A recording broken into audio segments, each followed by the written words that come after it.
Hello दोस्तों, आप सभी लोगों का हमारे online platform the education faculty पर बहुत बहुत हार्दिक अभिनंदन है। आज हम लोग बात करेंगे अपने समान अध्ययन श्रृंखला को आगे बढ़ाएंगे और बात करेंगे 15 के बारे में। ठीक है। और यदि हम 15 के बारे में बात कर रहे हैं यानी कि 14 श्रृंखला जो है वो आपका कंप्लीट हो चुका है पहले ही। तो आप लोग जाइए उस श्रृंखला का आनंद लीजिए और नोट्स बनाते रहिए, जो आपके प्रत्येक एग्जाम में वो देखने को मिलेगा। ठीक है। तो आप इस तरह से सोचिए, देखिए कि इस श्रृंखला को इस प्रकार से तैयार किया जा रहा है कि आपके प्रत्येक एग्ज़ाम में ये चीज़ें देखने को मिलेंगी और जितने सारे फैक्ट बताए जाते हैं इस श्रृंखला में वो आपको कहीं ना कहीं हर एक एग्ज़ाम में देखने को मिलेगा। ठीक है। उम्मीद है कि आप लोग अपने पढ़ाई को अच्छे तरीके से कर रहे होंगे, अच्छे ढंग से कर रहे होंगे, सही दिशा निर्देशन में कर रहे होंगे।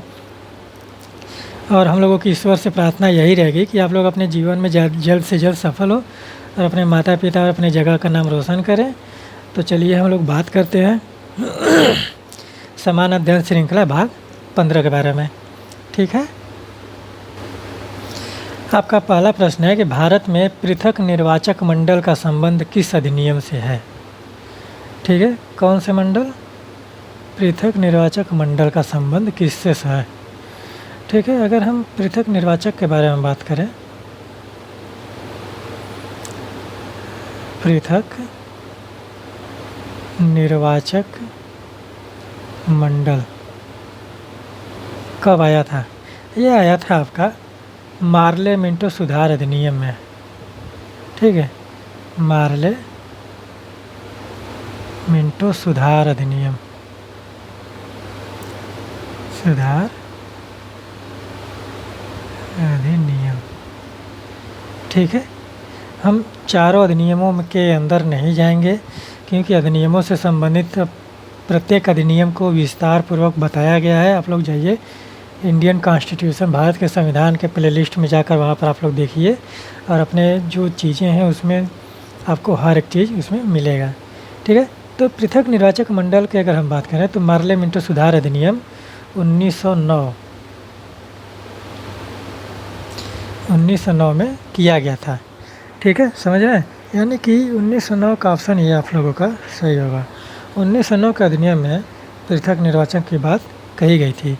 वैसे तो इस अधिनियम में कहा गया था कि भारत के प्रत्येक समुदाय के लिए पृथक निर्वाचक की चीज़ों की व्यवस्था की जाएगी, लेकिन अगर आप देखें तो इसमें हिंदू और मुसलमानों को सिर्फ बांटा गया था। ठीक है। हिंदुओं और मुसलमानों को इस वहाँ पर बांटा गया था और मुसलमानों के लिए अलग इलेक्टोरल सिस्टम की व्यवस्था कर दी गई थी, यानी कि मुसलमानों के लिए पृथक निर्वाचक की व्यवस्था कर दी गई थी। कब? 1909 में। और ये क्यों किया गया था हम बता रहे हैं। आप देखिए घटनाएं आप याद कर लीजिए। वो 20वीं शताब्दी की शुरुआती दौर की 1905 जानते हैं क्या हुआ था? बंगाल विभाजन। ठीक है। 1906 मुस्लिम लीग की स्थापना। ठीक। सिर्फ आप घटनाओं को देखिए। मुस्लिम लीग की स्थापना 1907 में। कांग्रेस का सूरत विभाजन। ठीक है। 1907 कांग्रेस का सूरत विभाजन। ठीक। ये तीन चीज़ आप लोगों को पता रहेंगी कि 1905 में बंगाल विभाजन, ये अंग्रेज़ यहाँ पर आ गए, पूरा एकदम खुले आम आ गए कि यहाँ पर फूट डालो और राज करो वाली नीति पर। यहाँ पर खुलेआम आ गए, फूट डालो और राज करो और राज करो नीति। ठीक है। इस नीति का जो खुले तौर पर समर्थन किया गया जिस प्रकार से, वो बंगाल विभाजन में देखने को मिलता है। और बंगाल विभाजन में कौन गवर्नर जनरल है यहाँ पर? ये हैं आपके लॉर्ड कर्जन हैं। ठीक है। Lord Curzon. और लॉर्ड कर्जन ने बंगाल का विभाजन इस प्रकार से किया कि पूर्वी बंगाल में आप देखेंगे कि हिंदू अल्पसंख्यक हो गए और पश्चिमी बंगाल में आप देखेंगे कि मुस्लिम अल्पसंख्यक हो गए थे। ठीक है। तो यही कारण है कि 1906 में आप देखेंगे कि ढाका में, बांग्लादेश के ढाका में यानी कि पूर्वी बंगाल में सलीमुल्लाह खां आगा खां के नेतृत्व में मुस्लिम लीग की स्थापना की जाती है। ठीक है, और आप उसी समय देखेंगे कि जब मुस्लिमों के लीग की स्थापना की जाती है, मुस्लिमों का अधिकार का संरक्षण किया जाता है, हितों का संरक्षण की बात की जाती है, तो 1909 में आप देखेंगे कि मुसलमानों को एक पृथक निर्वाचक मंडल दे दिया जाता है। ठीक है, और देखेंगे कि कांग्रेस भी उस समय विभाजित हो गई थी। कांग्रेस कहाँ विभाजित हुई है? उग्रवाद और उदारवाद में, उग्रवाद व उदारवाद में कांग्रेस विभाजित हुई थी, उग्रवाद और उदारवाद में। ठीक है, तो इस प्रकार से आप लोग समझिए कि जो भारत में पृथक निर्वाचक मंडल आया था वो 1909 के अधिनियम मार्ले मिंटो सुधार अधिनियम में आया था। ठीक है, तो ये अंग्रेज़ों का एक षड्यंत्र था कि यहाँ पर मुस्लिमों को अलग पृथक निर्वाचक मंडल दिया जाए और हिंदुओं को उनसे अलग किया जाए कि कालांतर में हम लोग इसके फ़ायदा उठा सकते हैं। ठीक है, तो यानी कि अगर आपको किसी पर शासन करना है, किसी पर शासन करना है, कहीं पर शासन करना है, तो आप उनमें फूट डाल दीजिए या उनको लड़ा दीजिए आपस में, या फिर उनको अलग कर दीजिए एक दूसरे से, तो आप वहाँ पर शासन बहुत ही ज़्यादा दिन तक कर सकेंगे। ठीक है, ये फैक्ट बताता है आपको कि इस तरह से अगर कहीं पर यूनिटी है, कहीं पर एकता है, कहीं पर अखंडता है, कहीं पर जो लोगों का जुड़ाव आपस में एक दूसरे से है, तो वहाँ पर आप शासन अगर गलत तरीके से कर रहे हैं तो ज़्यादा दिन तक वहाँ पर आप टिक नहीं पाएंगे। ठीक है, तो आप इस तरह से सोच कर देखिए, और अंग्रेज़ों का जो यहाँ पर नीतियाँ देखने को मिल रही हैं उसके बारे में सोचिए, और बाकी चीज़ें हम लोग इतिहास में एकदम अच्छे तरीके से बात करेंगे। आप लोग बस चैनल से जुड़ते रहिए और चैनल को सब्सक्राइब करिए, ज़्यादा से ज़्यादा शेयर करिए, और जो लोग नए हैं वो लोग चैनल से तो जुड़ ही जाएँ, क्योंकि जो जीएस हम लोग बनाएंगे वो आपके प्रत्येक एग्ज़ाम में काम आएगा। यह एक कैप्सूल की तरह है कि जो आप लोगों को बहुत सारे जीएस का फैक्ट आप लोगों को विटामिन के रूप में देगा। ठीक है, चलिए अपने अगले प्रश्न की तरफ बढ़ते हैं। आपका अगला प्रश्न है कि भारत में संविधान के निर्माण के लिए संविधान सभा का विचार निम्न में से सर्वप्रथम किसने किया था? ठीक, किसने दिया था या प्रस्तुत किया था, या यहाँ पर हम लिख दे रहे हैं दिया था। सर्वप्रथम विचार किसने दिया था? ठीक है, दिया था, प्रस्तुत किया था, इस प्रकार से प्रश्न आप लोगों से पूछे जा सकते हैं। जबकि ये हाई लेवल के प्रश्न है, इस तरह से घुमा कर एकदम प्रश्न पूछता है तो बड़े बड़े एग्जाम्स में पूछता है, और वनडे एग्जाम्स में मान के चलिए कि कोई भी अगर जीएस पूछ रहा है तो डायरेक्ट वो पूछ लेगा कि भारत में संविधान निर्माण के लिए संविधान सभा का विचार निम्न में से सर्वप्रथम किसने दिया था। इस प्रकार से नहीं, वो डायरेक्ट पूछ लेगा कि भारत में संविधान सभा के निर्माण का विचार किसने दिया था। ठीक है, तो इस प्रकार से आप लोगों से पूछ लेगा प्रश्न। तो आप देखिए कि कांग्रेस पार्टी ने 1936 में दिया था, या मुस्लिम लीग ने 1942 में दिया, स्वराज पार्टी ने 1934 में दिया, सर्वदलीय सम्मेलन ने 1946 में दिया। तो आप देखेंगे कि जो स्वराज पार्टी का गठन किया गया था, जो विचार प्रस्तुत किया गया था, वो इसके द्वारा स्वराज पार्टी के द्वारा संविधान सभा की मांग पहली बार की गई थी। और कब की गई थी? 1934 में। ठीक है, और 1934 में संविधान सभा के जो विचार की बात की जा रही थी वो किसके द्वारा की जा रही थी? चित्तरंजन दास के द्वारा की जा रही थी, CR दास के द्वारा की जा रही थी। ठीक है, तो हम लोग स्वराज पार्टी के बारे में बात करते हैं। ठीक है, कौन सी पार्टी है? स्वराज पार्टी।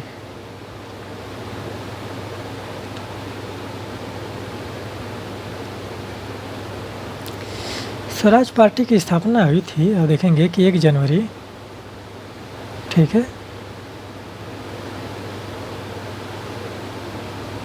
1 जनवरी 1923 को स्थापना हुआ था। 1 जनवरी 1923 को। और कौन कौन लोग थे? सबसे पहले आप मोतीलाल नेहरू का नाम याद रखिए। मोतीलाल नेहरू, पंडित जवाहरलाल नेहरू के पिताजी हैं ये। ठीक है, मोतीलाल नेहरू। फिर CR दास हैं, उनका नाम याद रखिए। और एक लोग और हैं, विट्ठल भाई पटेल। ठीक है, विट्ठल भाई पटेल। ये 3 लोग इसमें महत्वपूर्ण हैं, इन 3 लोगों का नाम याद रखिए। ठीक है, तो आप संविधान सभा का बारे में जानते हैं, बहुत सारी क्लासेज हो गई हैं संविधान सभा पर, 2 क्लासेज हैं। और आप स्वराज पार्टी की स्थापना देख लीजिए, 1923 में हुआ था। और आप देखेंगे कि स्वराज पार्टी ने नेहरू रिपोर्ट प्रस्तुत किया था 1928-29 के लगभग में नेहरू रिपोर्ट आई थी। ठीक है, तो इस प्रकार से आप सोचिए कि नेहरू रिपोर्ट आपका आया था। अगर हम नेहरू रिपोर्ट के बारे में हम बात करें तो नेहरू रिपोर्ट आपका 1928 में आया था और उसके वो प्रश्न पूछता है, हमेशा पूछता है।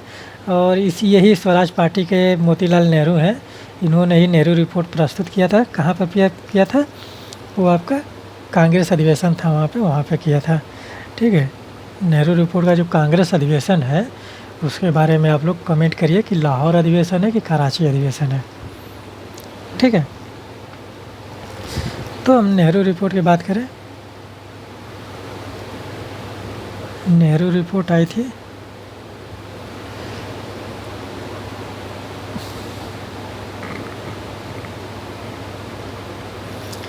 नेहरू रिपोर्ट आई थी 28 अगस्त।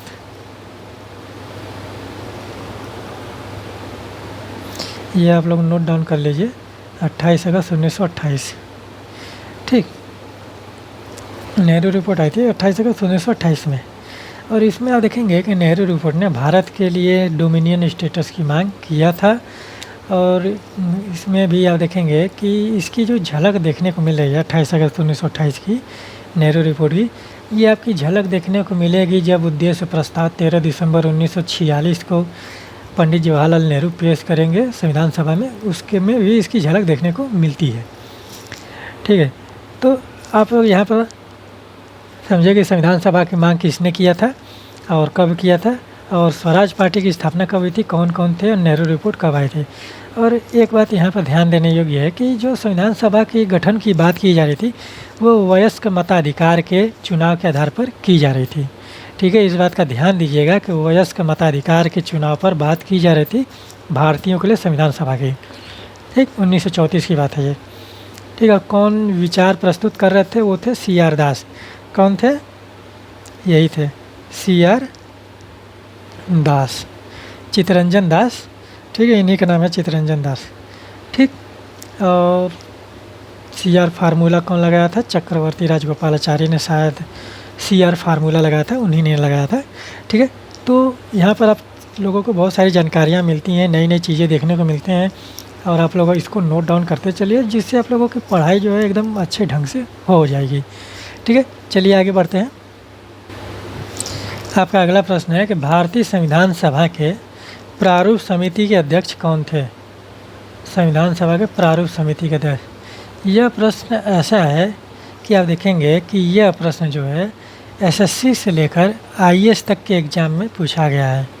ठीक है, आप चाहे कोई भी एग्ज़ाम उठा कर देखिए, चाहे SSC उठाइए, UPSC उठाइए, UP PCS उठाइए, UPP उठाइए, UPSI उठाइए, चाहे CPSI उठाइए, चाहे CGL उठाइए, चाहे रेलवे उठाइए, चाहे IAS का एग्ज़ाम उठाइए, कोई भी एग्ज़ाम देखेंगे कि उसमें प्रारूप समिति के अध्यक्ष के बारे में पूछा गया है। और ड्राफ्टिंग कमेटी भारतीय संविधान सभा का एक ऐसी कमेटी थी, आप देखेंगे कि उसने पूरे संविधान की जो भार है, जिसमें देखेंगे कि जो संविधान का निर्माण किया गया उसका जो ड्राफ्ट तैयार किया गया था वो इसी के द्वारा तैयार किया गया था। और उसमें हर एक चीज़ को किस प्रकार से सम्मिश्रण किया जाए, कौन सी चीज़ कहाँ रखी जाएगी, कौन से अधिकार कहाँ रहेंगे, क्या लिखना है, कैसे लिखना है, वो सारा काम जो है वो प्रारूप समिति का था। ठीक है, ये अलग बात है कि बहुत सारे लोगों ने संविधान का निर्माण किया था, ये सही है कि, और जिसने लिखा था संविधान उसने भी, वो भी कोई और था, लेकिन प्रारूप समिति का जो योगदान है भारतीय संविधान के निर्माण में वो एक अतुलनीय योगदान है। ठीक है, और संविधान सभा के संवैधानिक सलाहकार जो थे BN राव जो थे, वही एक ऐसे पर्सन थे जो प्रारूप समिति के अध्यक्ष भीमराव अंबेडकर के समक्ष बैठने की क्षमता रखते थे। बाकी आप देखेंगे कि संविधान सभा में जिस प्रकार से भीमराव अंबेडकर की छवि है, जितने पढ़े लिखे ये हैं, उतना पढ़ा लिखा इंसान पूरे संविधान सभा में भी आपको देखने को नहीं मिलेगा BN राव को छोड़कर। और इसीलिए आप देखेंगे कि भारतीय संविधान का जो निर्माण की प्रक्रिया है इन्हीं दोनों लोगों के हाथों में थी। ठीक है, अब देखेंगे कि BN राव ने संवैधानिक सलाहकार पद को सुशोभित किया है और प्रारूप समिति के अध्यक्ष के रूप में भीमराव अंबेडकर ने उसको सुशोभित किया है। और भी ड्राफ्टिंग कमेटी यानी कि प्रारूप समिति ने पूरे संविधान का लेखा जोखा तैयार किया था। ठीक, और आज आप देखेंगे कि भारतीय संविधान को पूरे देश में लागू किया गया है। और जब वार्ता प्रारंभ में यह लागू जम्मू कश्मीर राज्य को छोड़कर हुआ था, लेकिन अब देखेंगे कि जम्मू कश्मीर राज्य पुनर्गठन आयोग के द्वारा जम्मू कश्मीर राज्य को भारत में यूनियन टेरिटरी बना दिया गया है। तो अब पूरे भारत में भारतीय संविधान लागू है। ठीक है, तो यहाँ पर जो प्रारूप समिति के अध्यक्ष हैं वो डॉक्टर भीमराव अम्बेडकर हैं। ये सबको पता होता है कि प्रारूप समिति के अध्यक्ष कौन है। ठीक है, लेकिन जब इसके सदस्यों के बारे में पूछना स्टार्ट करते हैं, मिलान करने के लिए देते हैं, क्रम वाइज दे देते हैं, ठीक है, फिर उसके बाद पूछ देते हैं कि कौन से सदस्य प्रारूप समिति से संबंधित थे, तो उसमें लोग थोड़ा कन्फ्यूजन में आ जाते हैं। तो चलिए हम लोग पहले यही देखते हैं कि प्रारूप समिति के सदस्य कितने थे। ठीक है, और कौन कौन से थे। कुल आप देखेंगे कि प्रारूप समिति में 8 सदस्य थे और भीमराव अम्बेडकर उनके अध्यक्ष थे और बाकी लोग जो थे सदस्यगण थे। तो यहाँ पर हम लिखते हैं प्रारूप समिति।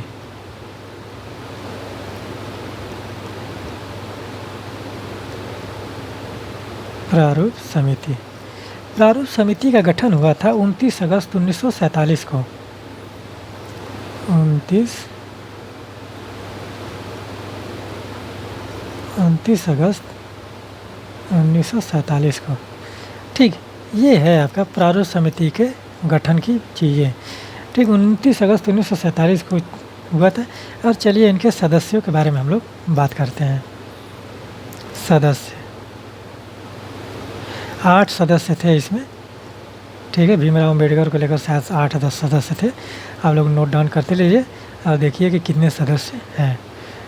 पहले हम BR अम्बेडकर को लिखते हैं। भीमराव अम्बेडकर, BR अम्बेडकर, ये आपके अध्यक्ष थे। ठीक है, अध्यक्ष हो गए। फिर उसके बाद देखिए N. Gopal Swami Iyengar, N. Gopal Swami Iyengar, N. Gopal Swami Iyengar. फिर इसके बाद देखिए अल्लादी कृष्णा स्वामी अय्यर। ये जितने भी लोग हैं आप देखेंगे कि इनका नाम साउथ इंडियनों की तरह है और ये साउथ इंडिया से भी आते थे। अल्लादी कृष्णा स्वामी अय्यर, कृष्णा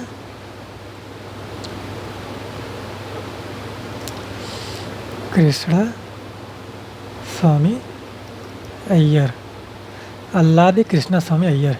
इसके बाद देखिए KM मुंशी, KM मुंशी। ठीक है, KM मुंशी का पूरा नाम था कन्हैया लाल माणिकलाल मुंशी। ठीक है, फिर इसके बाद देखिए सैयद मोहम्मद सादुल्लाह,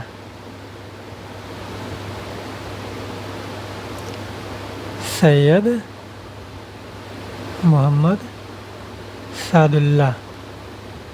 ठीक है, नाम आप लोगों को याद होने चाहिए प्रारूप समिति के सदस्यों का।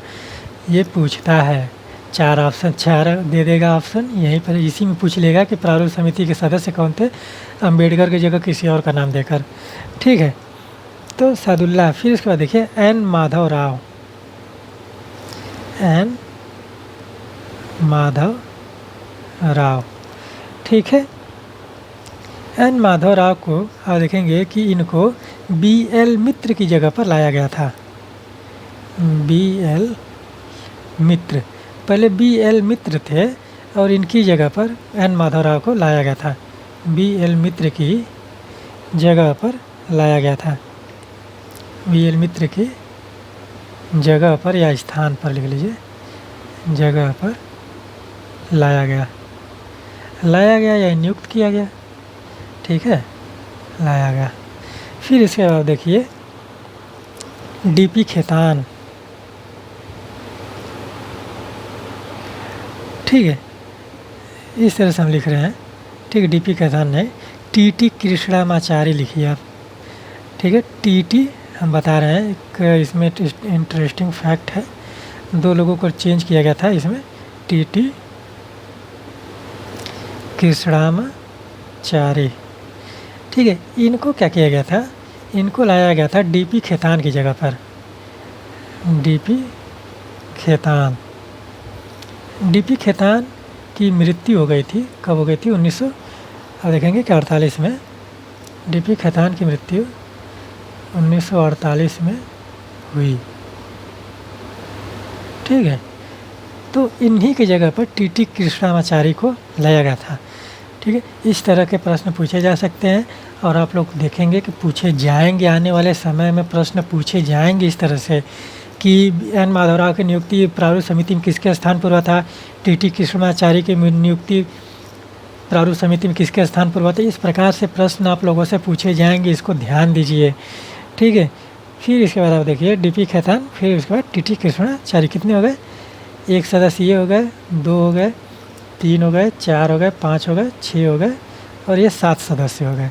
तो प्रारूप समिति में 8 सदस्य नहीं 7 सदस्य हैं। ठीक है, अम्बेडकर को लेकर अगर वैसे देखिए तो अब प्रारूप समिति में आपको 9 सदस्य देखेंगे। ये लोग भी तो हैं, डीपी खेतान और बीएल मित्र भी तो हैं।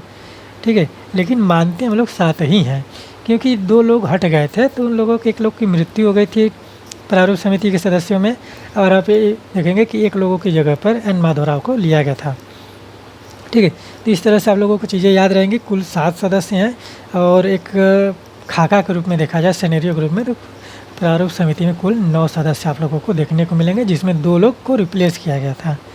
ठीक है, 2 लोगों का स्थान पर किसी और को लाया गया था, जिसमें बीएल मित्र की जगह पर एन माधवराव को लाया गया था। डीपी खेतान की मृत्यु 1948 में हो गई, तो उनके स्थान पर टीटी कृष्णामाचारी को लाया गया था। ठीक, इतनी चीज़ें आप लोगों को याद रहेंगी। प्रारूप समिति से इससे ज़्यादा और भी कुछ नहीं पूछने वाला। और एक चीज़ ये पूछ सकता है कि प्रारूप समिति ने जब संविधान का ड्राफ्ट तैयार कर लिया था, तो वो संविधान सभा में कब पेश किया गया था, वो आप लोग कमेंट बॉक्स में करिए।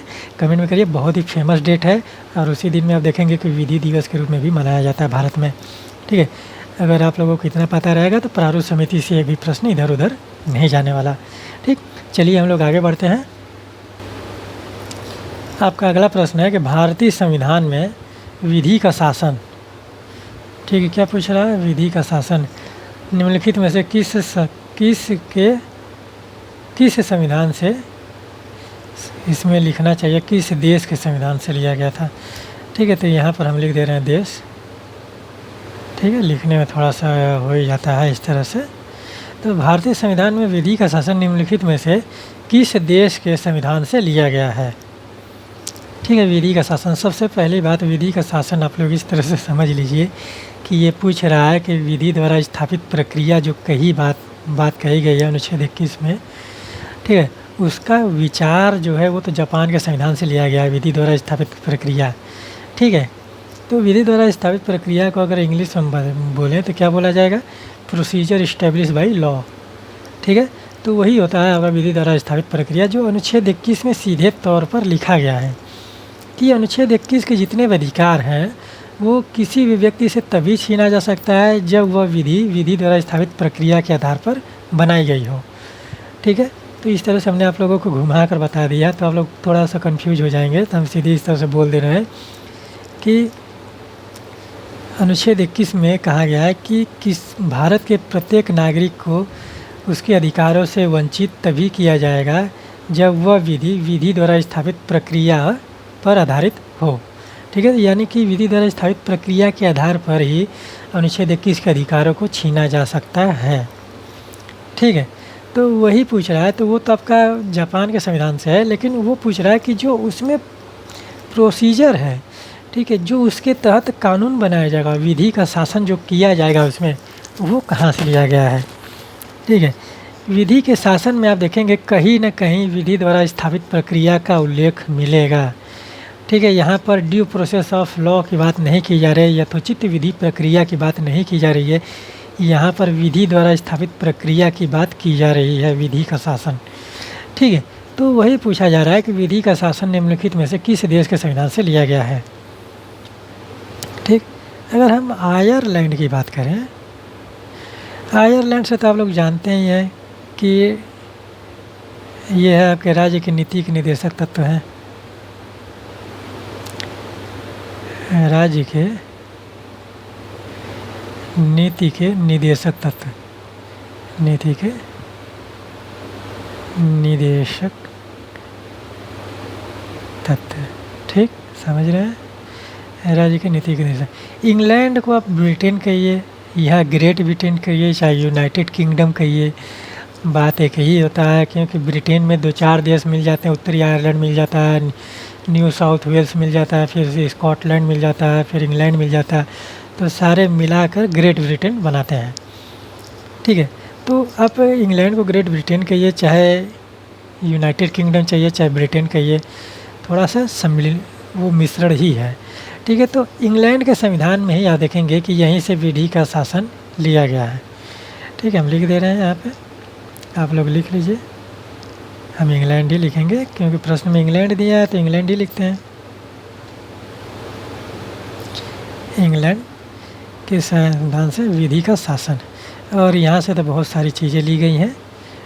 तो आप लोग संविधान के स्रोत में जाइए, प्ले लिस्ट में देखिए, विधि का शासन ये हो गया। जर्मनी से देखिए, जर्मनी से आपात उपबंध है, आपात, और कौन कौन से अनुच्छेद हैं? अनुच्छेद हम इसका बता दे रहे हैं, 352, 356, 360। राष्ट्रीय आपातकाल, राज्य आपातकाल यानी कि राष्ट्रपति शासन, और ये वित्तीय आपातकाल। फिर इसके बाद देखिए दक्षिण अफ्रीका, लग रहा है कि इनका ख़त्म हो गया है। ठीक है, चलिए बता लेते फिर उसके बाद इसमें। दक्षिण अफ्रीका से देखेंगे कि संविधान संशोधन लिया गया है, संविधान का संशोधन, और कौन सा आर्टिकल है ये? बताइए, 368। ठीक है, तो ये चीज़ आप लोगों को याद रहेंगी। और आपात उपबंध भाग 18 में है, और भाग 20 में आपका 368 अनुच्छेद है। ठीक है, इस तरह से आप लोग याद रखिए और चीज़ों को नोट डाउन करते चलिए। ठीक है, और कौन सा चीज़ है जो भारतीय संविधान में किस देश से लिया गया, वो चीज़ भी आप लोग नोट डाउन करते चलिए। चलिए हम लोग अपने अगले प्रश्न की तरफ बढ़ते हैं। आपका अगला प्रश्न है कि आपात उपबंधों का उल्लेख भारतीय संविधान के किस भाग में किया गया है? किसका उल्लेख? आपात उपबंधों का उल्लेख। देखिए, आपात उपबंधों का उल्लेख यानी कि आपातकाल का उल्लेख पूछा है। सबसे पहली बात आप यही लिख लीजिए कि आपात उपबंध यह है आपका कहाँ से लिया गया है? अभी मैंने पिछले ही प्रश्न में बताया कि आपात उपबंध कहाँ से है, और ये है आपका जर्मनी के संविधान से है। जर्मनी के संविधान से अनुच्छेद हैं 352, 356, 360। जर्मनी के संविधान से है ना। ठीक है, अनुच्छेद भारतीय संविधान का है ये। अनुच्छेद जो है हम लिख दे रहे हैं, नहीं तो आप लोग गलत पढ़ेंगे ना तो वो दिक्कत होगा एग्ज़ाम में। ठीक है, भारतीय संविधान के अनुच्छेद कौन से हैं? 352, 356, 360। ठीक, आपात उपबंध जर्मनी से भारतीय संविधान 352, 56, 60 में राष्ट्रीय आपातकाल, राज्य आपातकाल, राष्ट्रपति शासन जिसे कहा जाता है। 360 में आपके वित्तीय आपातकाल है। और कौन सा भाग है ये? भाग 18। भाग 18 अनुच्छेद हमने बता दिया है।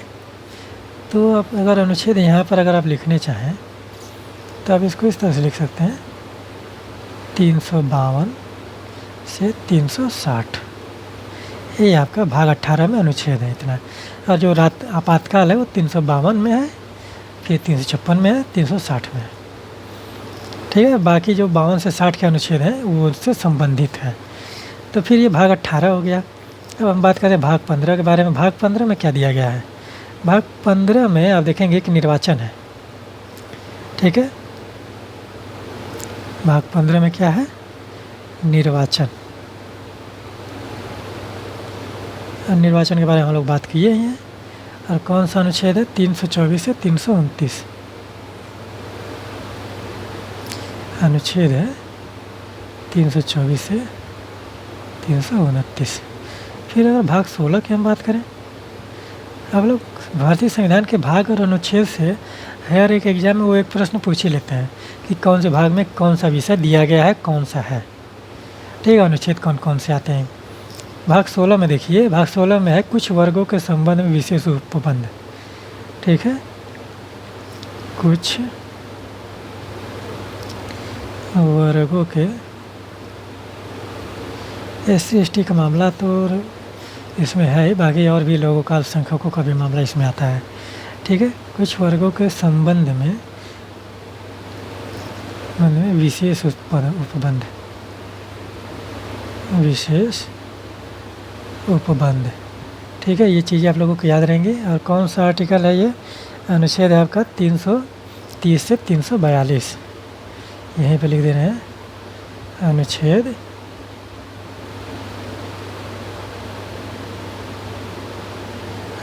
है 330 से 342 है ना, 330 से 342। ठीक है, और फिर इसके बाद बात करते हैं भाग 17 के। आप लोग चैनल से जुड़ते रहिए तो ये चीज़ें आप लोगों को पूरी कंप्लीट दी जाएंगी। जो 22 भाग हैं वो तो आप लोगों का धीरे धीरे कंप्लीट ही हो जाएगा, और इसमें जो अनुच्छेद हैं वो भी आप लोगों को कंप्लीट हो जाएगा। आप लोग नोट्स बनाते रहिए। ठीक है, भाग 17 में देखिए राजभाषा है।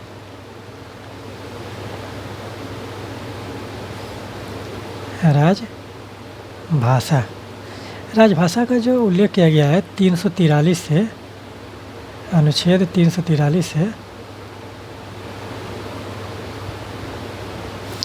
अनुच्छेद 343 से 351 तक है। 343 से 351 तक है। ठीक, तो यहाँ पर आपके भाग 15, 16, 17 और भाग 18 ये चारों हो गए, और जो आपात उपबंध है वो आपका भाग 18 में है। ठीक है, इतना आप लोगों को याद रहेगा। तो चलिए, अगर आप लोगों को कोई भी डाउट होता है, कोई भी किसी प्रकार के प्रश्न आप लोगों के मन में होते हैं, चाहे किसी भी चीज़ को लेकर, चाहे कोई भी समस्या हो, तो आप लोग चैनल से जुड़कर वहाँ पर आप कमेंट बॉक्स में या टेलीग्राम चैनल से जुड़कर वहाँ पर आप लोग सुझाव दे सकते हैं, मांग सकते हैं। और अगर आप लोगों को कोई पर्सनल इन्फॉर्मेशन चाहिए, आप लोगों को कुछ पर्सनल उस तरह से चाहिए या मोटिवेट करने के लिए चाहिए, या कुछ भी कोई भी समस्या हो पर्सनल, अगर उसको सुलझाना हो, तो अगर आप लोग कमेंट करेंगे तो वहाँ पर आप लोगों को पर्सनली और आप लोगों से कांटेक्ट किया जाएगा, और हर एक चीज़ का यहाँ पर आप लोगों के निवारण किया जाएगा। ठीक है, तो आप लोग बेहिचक डरिए मत, चाहे घबराइए मत, चाहे शर्माइए मत। कोई भी आपको कुछ नहीं कहने वाला, दुनिया का कोई भी इंसान आपको कुछ भी नहीं कह सकता। ठीक है, तो चलिए आगे बढ़ते हैं। आपका अगला प्रश्न है कि सबसे अधिक निर्णायक युद्ध कौन सा था जिसने अंग्रेज़ों को भारत में स्थापित किया था? ठीक है, इस तरह से प्रश्न वनडे एग्ज़ाम में नहीं पूछता है, ये आपके हाई लेवल के एग्जाम प्रश्न है। जिस तरह से एक स्टेटमेंट देकर पूछ लेता है कि कौन सा है, आप लोगों से डायरेक्ट पूछ लेगा कि कौन सा युद्ध कब लड़ा गया था।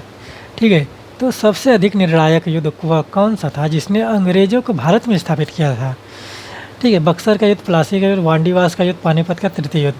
सबसे पहली बात तो पानीपत का तृतीय युद्ध अंग्रेज़ों ने लड़ा ही नहीं है। ठीक है, यही 3 युद्ध लड़े हैं, प्लासी का, बक्सर का, वांडीवास का। तो इसमें से जो 1764 में बक्सर का युद्ध था वही युद्ध है जो निर्णायक युद्ध साबित हुआ। और इसमें देखेंगे कि अवध के नवाब, बंगाल के नवाब और मुग़ल शासक जो है वो तीनों एक साथ हारते हैं, और वही इसमें आप देखेंगे कि भारत में कोई केंद्रीय शक्ति बची नहीं रहती है अंग्रेज़ों के ख़िलाफ़ में। तो वहाँ पर यही आपका निर्णय करता है कि भारत में अंग्रेज़ स्थापित हो चुके हैं। ठीक है, चलिए देखते हैं कौन कौन से कब कब युद्ध लड़े गए थे। 4 युद्ध हम लोग देखेंगे। पहले बक्सर के बारे में बात करते हैं। बक्सर का युद्ध, बक्सर का युद्ध आपका लड़ा गया था, ये था 22 अक्टूबर 1764। डेट और हर एक चीज़ आप लोग याद रखिए और नोट्स बनाते चलिए। 22 अक्टूबर 1764। ठीक है, किसके किसके मध्य हुआ था? यहाँ पर तो पहले अंग्रेज़ ही लिख लीजिए, अंग्रेज़। और कौन लड़ा था अंग्रेज़ की तरफ से? Hector Munro. देखिए कितना चालाक व्यक्ति था, कितना कुशल सेनापति था ये। ठीक है, हेक्टर मुनरो। और कौन कौन थे यहाँ पर? अवध, यहाँ से हम लिख रहे हैं सीधे पूरा तीनों। अवध, पहले हम बंगाल से चलते क्योंकि बंगाल में बक्सर का युद्ध आप देखेंगे कि बिहार में पड़ता है, यहीं पर गाजीपुर बिहार का बॉर्डर है। ठीक है, तो यहाँ पर आप एक बार लिखिए बंगाल। बंगाल का नवाब कौन था? मीर जाफ़र। मीर जाफ़र था। फिर इसके बाद अवध, अवध का कौन था? शुजा-उद-दौला। शुजा-उद-दौला, ठीक है। और तीसरा व्यक्ति था मुग़ल सम्राट, दिल्ली मुग़ल सम्राट। यह कौन सा था? शाह आलम द्वितीय। शाह आलम द्वितीय, ठीक। तो ये तीनों लोग यहाँ पर बक्सर के युद्ध में हारते हैं। ठीक है, और इसके बाद आप देखेंगे कि बक्सर के युद्ध के बाद भारत में कोई भी केंद्रीय शक्ति नहीं होती है। और आप देखेंगे कि यहाँ पर जब बक्सर का युद्ध समाप्त होता है 64 में, तो 65 में 2 संधियाँ होती हैं इलाहाबाद की संधि के नाम से, जो रॉबर्ट क्लाइव करता है। ठीक, इलाहाबाद की दोनों संधियाँ किसने किया है? एक अवध के साथ शुजा-उद-दौला के साथ हुआ है और एक मुग़ल सम्राट दिल्ली के सल्तनत के साथ हुआ है, शाह आलम द्वितीय के साथ। और दोनों संधियाँ इलाहाबाद की संधि हैं और दोनों संधियाँ देखेंगे कि रॉबर्ट क्लाइव ने किया है, वहाँ पर हेक्टर मुनरो नहीं है। ठीक है, इस बात का ध्यान दीजिएगा। ठीक, युद्ध में हेक्टर मुनरो है लेकिन संधियों में नहीं है। फिर प्लासी के बारे में बात देखिए। कुछ विद्वान हैं कि जो प्लासी को ही निर्णायक युद्ध मानते हैं। प्लासी का युद्ध यह कब हुआ था? देखिए, प्लासी का युद्ध हुआ था आपका 23 जून 1757। ठीक है, 23 जून 1757। 23 जून 1757 को युद्ध हुआ था। कौन थे? अंग्रेज। अंग्रेज की तरफ से कौन लड़ रहा था? यहाँ पर आपका रॉबर्ट क्लाइव है, रॉबर्ट क्लाइव, समझ रहे हैं? बंगाल का जो पहला गवर्नर बना अंग्रेज़ों का यही व्यक्ति था और 1773 के रेगुलेटिंग एक्ट के तहत बंगाल के गवर्नर को बंगाल का गवर्नर जनरल कहा गया, जो बना आपका लॉर्ड वारेन हेस्टिंग्स। हेस्टिंग्स नहीं। तो इसमें और कौन है? इसको किसके किसके मध्य हुआ था? यहाँ पर आप हम प्लस लगा दिए हैं, तो इसको आप वर्सेज कर लीजिए, बनाम हो जाएगा। ठीक है, तो अंग्रेज बनाम किसके मध्य हुआ था? बंगाल का नवाब था। बंगाल का नवाब कौन था इसमें? नवाब सिराजुद्दौला। नवाब सिराजुद्दौला। देखिए, आप लोग सिराज डैश देकर उद्दौला लिख सकते हैं। ठीक है, वही आपका एकदम सही है, जैसे हम सही में देखा। बताइए, देखिए सिराज, इसको आप इस तरह से लिख सकते हैं, सिराज-उद-दौला। ठीक है, ये भी आपका सही होगा। अगर हम इसको हटा दें, इसको हटा दें और सिर्फ यहाँ पे लगा दें, तो ये भी सिराज-उद-दौला होगा। ठीक, इस तरह से समझ लीजिए। तो आप कुछ भी लिखिए, वो इंग्लिश का, वो उर्दू का शब्द है। ठीक है, सिराजू, यहाँ पर वो नहीं रहेगा, तब वो कमांतर जप लग गया तो यहाँ पर ये रहेगा सिराज-उद-दौला। ठीक है, तो इस तरह से आप लोग अपने नॉलेज को बढ़ाइए और कौन सी चीज़ कैसे लिखी जाएगी इस तरह से आप लोग देखिए।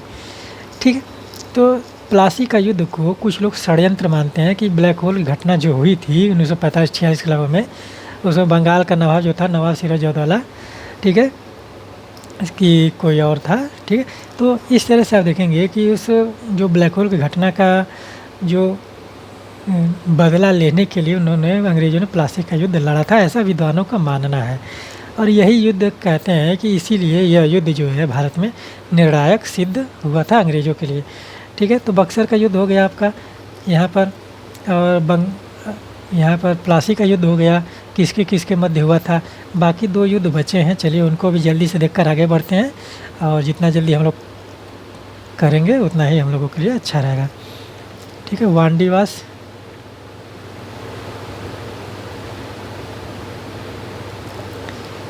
वांडीवास का युद्ध।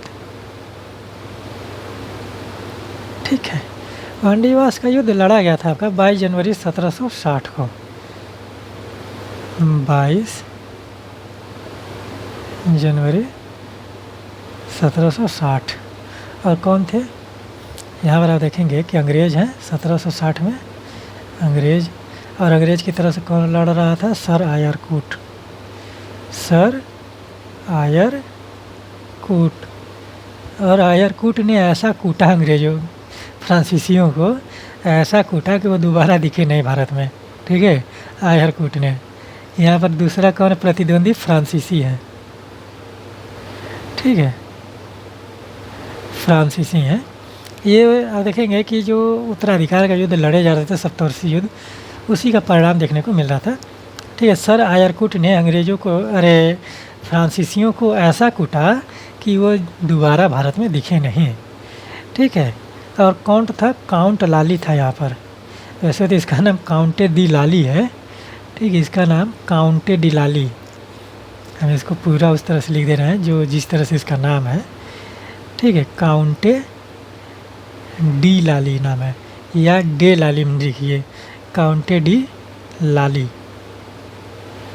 ठीक है, ये फ्रांसीसी गवर्नर था भारत में, तो उसी ने वांडीवास का युद्ध लड़ा था। और आयरकुट ने ऐसा कूट दिया इन लोगों को कि दोबारा ये भारत में दिखे नहीं। ठीक है, तो काउंटे डी लाली फ्रांसीसी गवर्नर और अंग्रेज़ आयरकुट।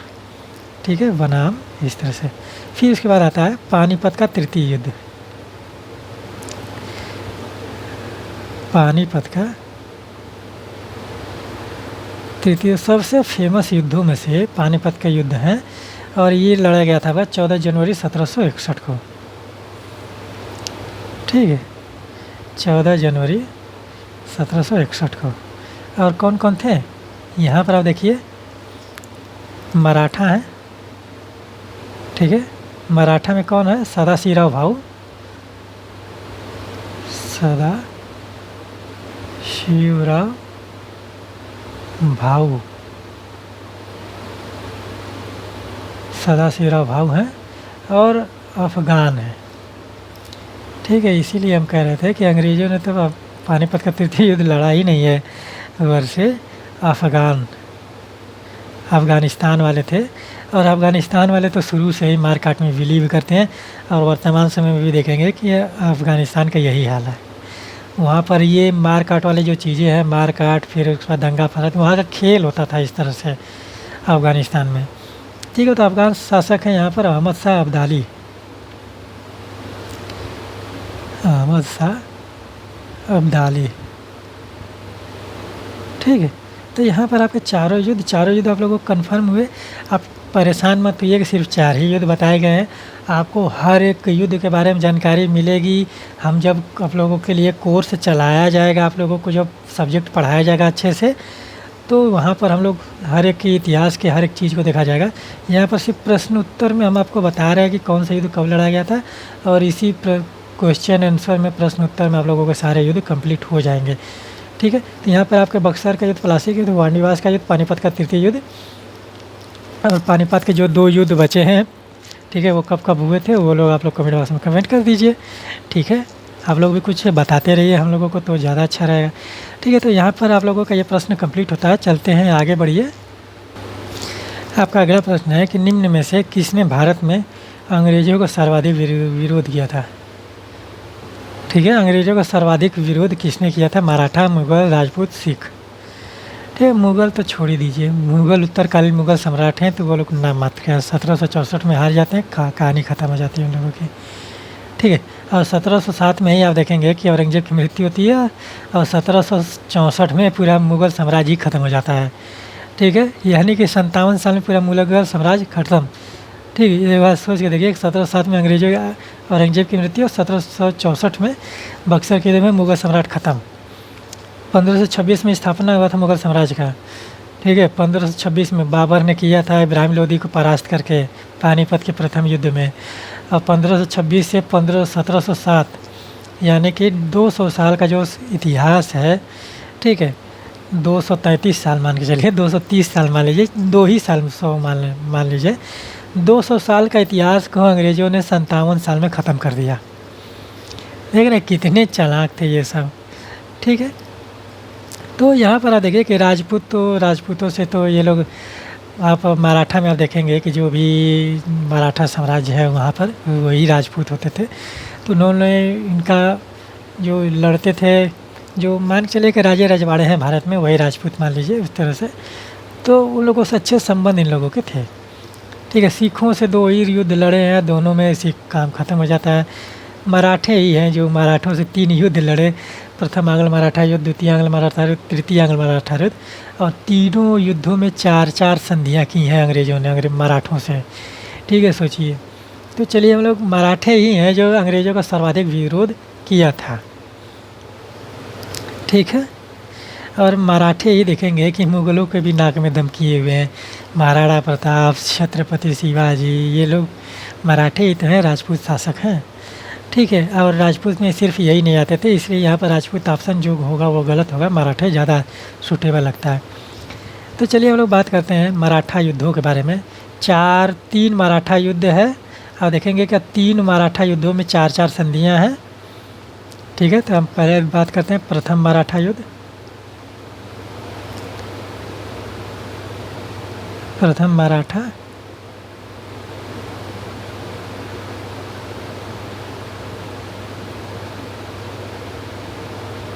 मराठा युद्ध लड़ा गया था आपका, यह था आपका 1775 से 1782, 1775 से 1782, ठीक है। इस तरह से आप लोग लिख लीजिए। और किसके किसके मध्य हुआ था? अंग्रेज था। कौन है?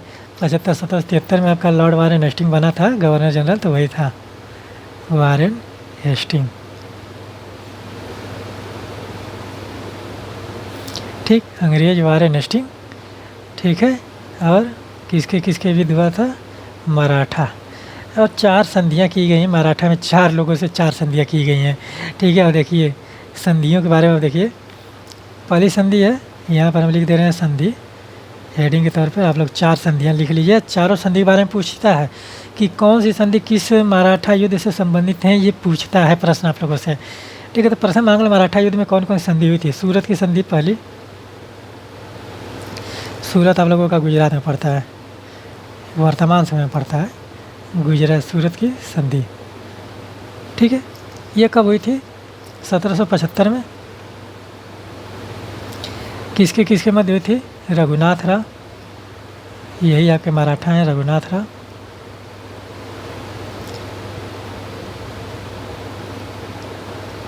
ठीक है। अब एक चीज़ देखिएगा कि लड़ते तो अंग्रेज हैं, ठीक है, गवर्नर जनरल लड़ेगा, लेकिन जो संधि होती है वो कंपनी के साथ होती है, ईस्ट इंडिया कंपनी के नाम पर होती है, ठीक है। तो रघुनाथ राव और Raghunath Rao east India company, इस तरह सब लिख देंगे तो आप लोगों को याद रहेगा ना। चलिए एक बार हिंदी में भी लिख दे रहे हैं, तो एक लिखेंगे, बाकी आप लोग नोट डाउन कर लीजिएगा कि क्या है ईस्ट इंडिया कंपनी। यहाँ पर कंपनी तो आप समझ ही जाएंगे, ईस्ट इंडिया कंपनी, ठीक है। सूरत की संधि, फिर इसके बाद आप देखिए पुरंदर की संधि, पुरंदर की संधि, ठीक है। पुरंदर की संधि हुई थी आपकी 1776 ईस्वी में, और कौन था? पेशवा था माधवराव नारायण राव, ठीक है। पेशवा था माधवराव, इसके पिता का नाम था, और नारायण राव इसका नाम था, जिसके साथ संधि की थी, ठीक है। यह प्रश्न पूछा गया था, क्रम पूछा था, माधवराव नारायण राव करके, इस तरह से यूपी पीसीएस में पूछा था। माधवराव नारायण राव व ईस्ट इंडिया कंपनी, ठीक है। सिर्फ हम EIC लिख रहे हैं तो आप लोग समझ जाइएगा। पुरंदर की संधि, फिर उसके बाद देखिए बड़ा गांव की संधि, ये भी प्रश्न पूछ चुका है। बड़ा गांव की संधि कब हुई थी और किन किन मध्य हुई थी? बड़ा गांव की, और किस मराठा युद्ध से संबंधित है? बड़ा गांव की संधि हुई थी आपकी 1779 में, 1779 ईस्वी में। और किसके साथ हुई थी बड़ा गांव की संधि? माधवराव नारायण राव, वही व्यक्ति है माधवराव नारायण राव, माधवराव नारायण राव व ईस्ट इंडिया कंपनी। ठीक है, ईस्ट इंडिया कंपनी। और एक चौथी संधि जो है सालबाई की संधि। सालबाई की संधि के बारे में इस बार पूछा था। ठीक है, यूपी पीसीएस में सालबाई की संधि। चौथी संधि आखिरी संधि के रूप में भी पूछ लेता है, ये है आपके 1782 में। ठीक है, चौथी संधि के रूप में लिख पूछ लेता है कौन सी आखिरी संधि है। ये था बाजीराव द्वितीय, वही बाजीराव मस्तानी वाले हैं यार। चेक कर लीजिएगा, हम थोड़ा इस तरह से बाजीराव मस्तानी व ईस्ट इंडिया कंपनी। बंगस पठान मस्तानी, बंगस पठान के ख़ानदान से थी मस्तानी। ठीक है, तो ये आपके प्रथम मराठा युद्ध के संधियाँ हो गई। चलिए बात करते हैं दूसरे के बारे में। आप लोग घबराइएगा नहीं, लेक्चर ज़्यादा हो रहा है, लंबा हो रहा है, कोई दिक्कत नहीं। आप लोग बस नोट डाउन करते चलिए। फैक्ट हैं, बहुत सारी चीज़ें हैं, जीएस कैप्सूल की तरह है आपके प्रत्येक एग्ज़ाम में आप लोगों को मदद करेगा। ठीक है, तो बात करते हैं द्वितीय मराठा युद्ध। द्वितीय आंग्ल मराठा युद्ध।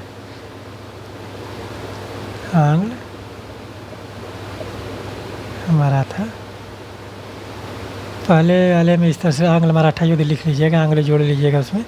यह हुआ था आपका द्वितीय आंग्ल मराठा युद्ध 1803 से 1806। 1803 से 1806 में। और कौन थे 1803 में अंग्रेज़ों की तरफ से कौन लड़ रहा था? Lord Wellesley. खतरनाक आदमी था ये वेलेस्ली, सहायक संधि लगने वाला भारत में यही था, और बना मराठा। ठीक है, तो यहाँ पर संधि की अगर हम बात करें, 4 संधियाँ जो हुई हैं तीनों युद्धों में, आप देखेंगे कि 4-4 संधियाँ की हैं इन्होंने। ठीक है, बेसिन की संधि या बसीन की संधि, हम बसीन लिखेंगे। ठीक है, बसीन की संधि। ठीक, बसीन की संधि आपका द्वितीय आंग्ल मराठा युद्ध होने से पहले ही हो गई थी, 1802 में हुआ था ये। ठीक है, लेकिन ये 1802 के मान लिया जाता है द्वितीय आंग्ल मराठा युद्ध में। और बसीन की संधि में कौन है? बाजीराव द्वितीय हैं, बाजीराव द्वितीय व ईस्ट इंडिया कंपनी। यहाँ पर भी लिख दे रहे हैं, एक बार आप लोग नोट डाउन कर लीजिएगा, ईस्ट इंडिया कंपनी। ठीक, दूसरी संधि हुई है देवगांव की संधि। सारी संधियाँ हम आपको बताएंगे और आप लोग इसको याद कर लीजिएगा और अपने नोट्स में लिख लीजिएगा। देवगांव की संधि यह हुई थी आपकी 1803 में। इसके बाद एक युद्ध और बचेगा, उसको भी आप लोग देख लीजिएगा, फिर उसके बाद आगे बढ़ेंगे। यह हुआ था भोंसले, शाहजी भोंसले, हम सिर्फ यही लिखेंगे भोंसले, और वह ईस्ट इंडिया कंपनी। ठीक, ये जितनी चीज़ें हैं आप देख रहे हैं कि जो इसका नाम लिया जा रहा है वो पेशवा हैं। ठीक है, पेशवा हैं। देवगांव की संधि, फिर सुरजी अर्जुन गांव की संधि। यह भी प्रश्न पूछ चुका है सुरजी अर्जुन गांव की संधि के बारे में। सुरजी अर्जुन गांव की संधि ये हुई थी 1803 में, ये भी हुई थी 1803 में, ये हुई थी। किसके मध्य हुई थी? सिंधिया कहाँ थे? सिंधिया ग्वालियर में थे, मध्य प्रदेश में। सिंधिया व ईस्ट इंडिया कंपनी के मध्य हुई थी।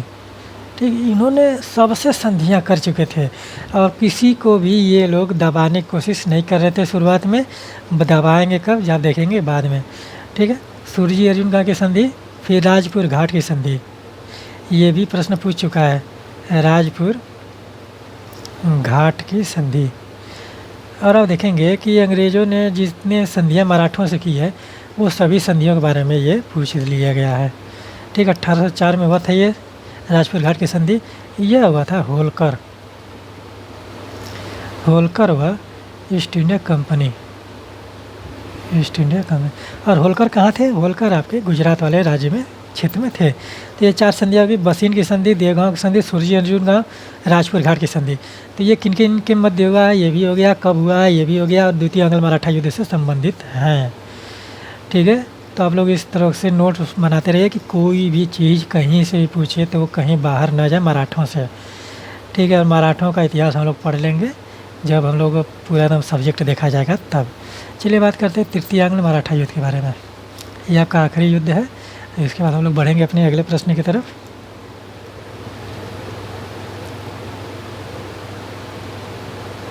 तृतीय आंग्ल मराठा युद्ध। तृतीय आंग्ल मराठा युद्ध हुआ था आपका, आप देखेंगे कि 1817 से 19 के बीच में। 18 भी होता है, ठीक है, 1817 से 1819। 18 भी रहेगा तो कोई दिक्कत नहीं है, 1818 में ख़त्म हो जाता है, 19 में पूरा एकदम पूर्ण रूप से ख़त्म हो जाता है। ठीक है, इसमें अंग्रेज कौन है? अंग्रेज में आप देखिए यहाँ पर हैं महानुभाव लॉर्ड हेस्टिंग्स। ये आपका हेस्टिंग्स है, वारेन हेस्टिंग्स नहीं है, इतना याद रखिएगा। लॉर्ड हेस्टिंग्स और वर्सेज मराठा। ठीक, और यहाँ पर आप लोग संधि डालिए, हेडिंग, चारों संधि का नाम आप लोग लिख लीजिए बस। ठीक है, संधि। पहली संधि हुई है नागपुर की संधि।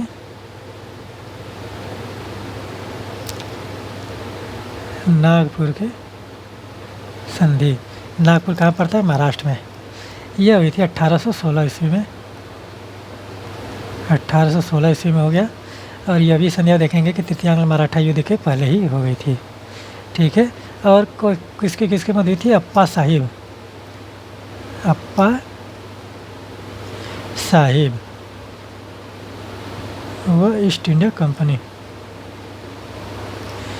East India company. ठीक है, ईस्ट इंडिया कंपनी। ठीक है, इस तरह से आप लोग लिख लीजिएगा। नागपुर की संधि हो गया। फिर इसके बाद आइए ग्वालियर की संधि। ग्वालियर इसमें वर्तमान समय में मध्य प्रदेश में है, नागपुर महाराष्ट्र में है। ग्वालियर की 30 संधि किसके मध्य हुई थी? ये हुआ था आपका 1817 में। और ये यहाँ पर ग्वालियर में सिंधियाँ ही हैं तो सिंधियों से ही होगा। ग्वालियर के सिंधियाँ व ईस्ट इंडिया कंपनी।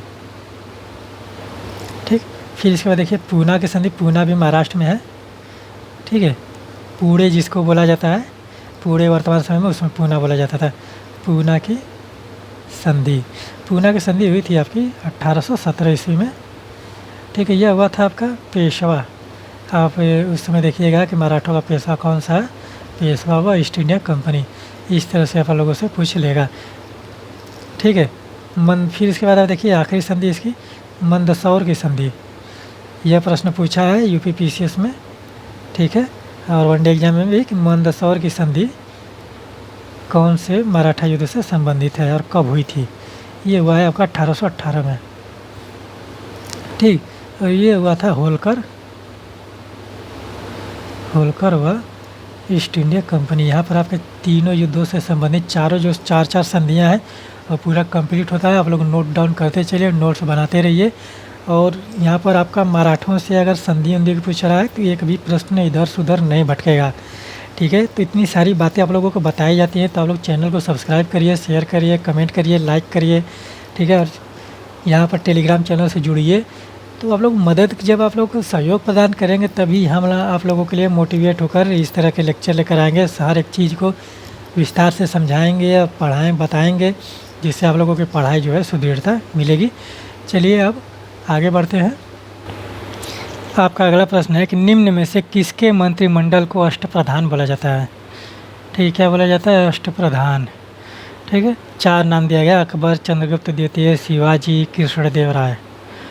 अगर आप लोगों को ये नहीं पता हो कि अष्टप्रधान किसके मंत्रिमंडल को बोला जाता है तो आप लोगों को सिर्फ ये पता होना चाहिए कि इनमें से किसके किसके दरबार में मंत्रिमंडल थे।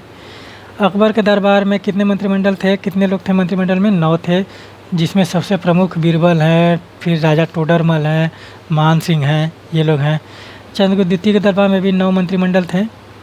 ठीक है, इसमें आप देखेंगे कि कालिदास हैं। ठीक है, फिर इसमें आप देखेंगे कि कामसूत्र के जो रचयिता हैं वात्स्यायन, वो भी हैं। ठीक है, फिर कृष्णदेव राय के भी मंत्रिमंडल में 9 लोग हैं। यहाँ पर देखेंगे तेनाली रामा हैं।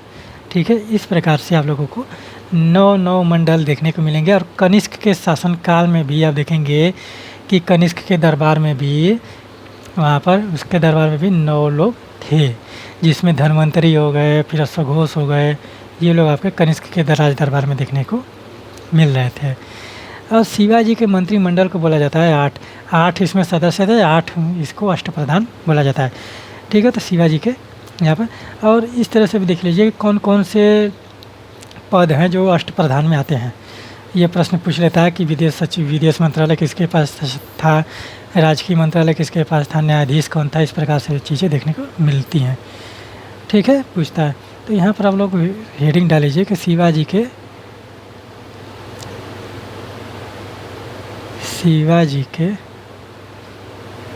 मंत्रिमंडल के अष्टप्रधान,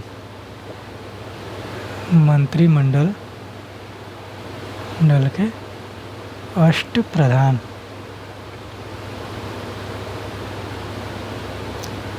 शिवाजी के मंत्रिमंडल के अष्टप्रधान कौन कौन से हैं, हम 8 का नाम लिख देंगे इस तरह से। पहले पेशवा आता है। पेशवा ये कौन होता था, प्रधानमंत्री होता था।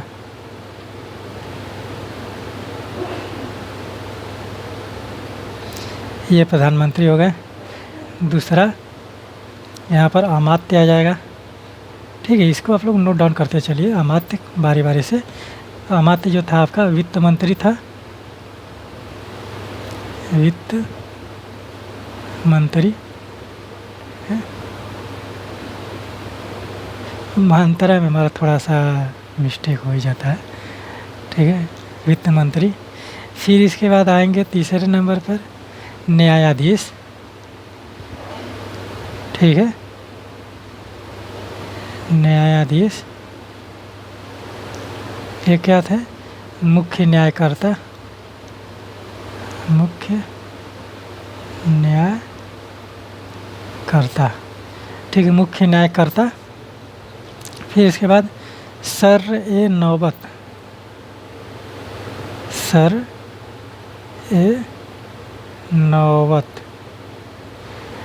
ठीक है, सर-ए-नौबत जो था यह था सेनापति। यह था सेनापति का जो कार्यकर्ता था, वो प्रभारी था, वो था सर-ए-नौबत। फिर उसके बाद पंडित राव, यहीं पे लिख दे, यहाँ पर नहीं आएगा, नीचे लिखते हैं। ठीक है, पंडित राव। पंडित राव जो था व्यक्ति, उसका क्या कार्य था, दान एवं धार्मिक मामले का अधिकारी होता था।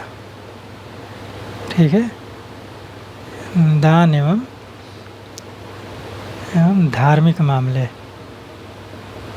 हम सिर्फ मामले, ये अधिकारी भी लिख दे रहे हैं, मामले का अधिकारी। ठीक है, दान एवं धार्मिक मामले का अधिकारी पंडित राव। फिर इसके बाद देखिए सुमंत। सुमंत में आप सिर्फ एक चीज़ याद रखिए, विदेश मंत्रालय। ठीक है, विदेश मंत्रालय किसके पास था, वो था सुमंत के पास, विदेश मंत्रालय। ये चीज़ आपको याद रखिएगा। और एक चीज़ सुमंत से ये भी है कि यहाँ पर आप देखिए कि सुमंत जो है, जो समारोह होते थे, ठीक है, जो समारोह होते थे वहाँ पर मराठों में, उसको जो देखभाल करता था वो आपका भी सुमंत देखभाल करता था। ठीक, उसका भी अधिकारी सुमंत होता था। ठीक, इसको आप लोग लिख लीजिएगा। और विदेश मंत्रालय पूछता है। सचिव की बात करें हम, सचिव को क्या होता था, राज्य की संवाद की देख रेख करने वाला होता था। ठीक है, यानी कि राज्य की कार्यों की देख रेख करने वाला। ठीक, इस तरह से आप लोग सरल भाषा में समझिए। हम लिख रहे हैं राज्य की संवाद की देख रेख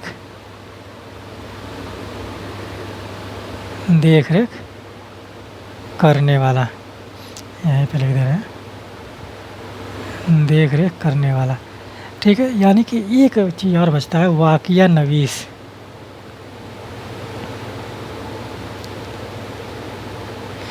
वाक़िया नवीस। वाक़िया नवीस, वाक़िया नवीस क्या होता था? ये कानून व्यवस्था, यह कानून व्यवस्था व गुप्तचरों का प्रधान होता था। गुप्तचरों का प्रधान। ठीक है, ये आपके हो गए 8, 1 2 3, ठीक है, 4 5 6, सचिव 7, वाक़िया नवीस 8। ठीक है, तो इस तरह से आप लोग याद कर लीजिए और आप लोग नोट डाउन कर लीजिए कि ये 8 ये होते थे, ये जो थे शिवाजी के मंत्रिमंडल के अष्टप्रधान कहलाते थे। ठीक है, और जितने भी राज्य का शासन प्रशासन था इन्हीं लोगों के द्वारा चलाया जाता था। ठीक, तो चलिए हम लोग अपने अगले प्रश्न की तरफ बढ़ते हैं। आपका अगला प्रश्न है कि चीन भारत के साथ कितने राज्यों से सीमा साझा करता है? ठीक है, यानी कि चीन भारत के कितने राज्यों के साथ सीमा साझा करता है? कौन? चाइना हमारा पड़ोसी देश। इनके बारे में जितना भी कहा जाए वो सब कम ही रहता है। ठीक है, तो कितने राज्य हैं वो 5 राज्य हैं। 5 राज्यों के साथ जो है चीन भारत के साथ, भारत के 5 राज्यों के साथ चीन जो है सीमा साझा करता है। ठीक है, इस तरह से आप लोगों को चीज़ें याद रहेंगी। अभी हम लोग बात करते हैं कि भारत की कुल जितनी भी सीमाएं हैं वो किस प्रकार से है और कौन से देश है किस देश के साथ सीमा साझा करता है। इंटरनेशनल बॉर्डर के बारे में हम लोग बात करेंगे, अंतर्राष्ट्रीय जो लाइन है उसके बारे में हम लोग बात करेंगे, रेखा के बारे में बात करेंगे। ठीक है, और बस देखा जाएगा कि चीन के साथ, पाकिस्तान के साथ, अफ़गानिस्तान के साथ, भूटान, नेपाल, म्यांमार, बांग्लादेश, इन सभी के साथ जो भारत सीमा साझा करता है वो किस प्रकार से है। ठीक है, और ये आपके प्रत्येक एग्ज़ाम में पूछता है। ठीक है, तो चलिए हम बात करते हैं। तो सबसे पहले आप देखिए कि भारत की कुल सीमा जो है, ठीक है, भारत की कुल सीमा कितनी है? पूर्व पर, जैसे कि वर्टिकल हॉरिजॉन्टल की बात नहीं कर रहे हैं। ठीक है, वर्टिकल हॉरिजॉन्टल की अगर हम बात करें तो वर्टिकल में आप देखेंगे कि जो जम्मू कश्मीर से लेकर कन्याकुमारी तक है वो आपका है 3214 किलोमीटर। ठीक है, चलिए हम अभी बता दे रहे हैं, 3214 है 29, ठीक है, 3214 29 33 है। ठीक है, तो भारत की कुल सीमा जो है आपकी है यह है 22,716.6 किलोमीटर की।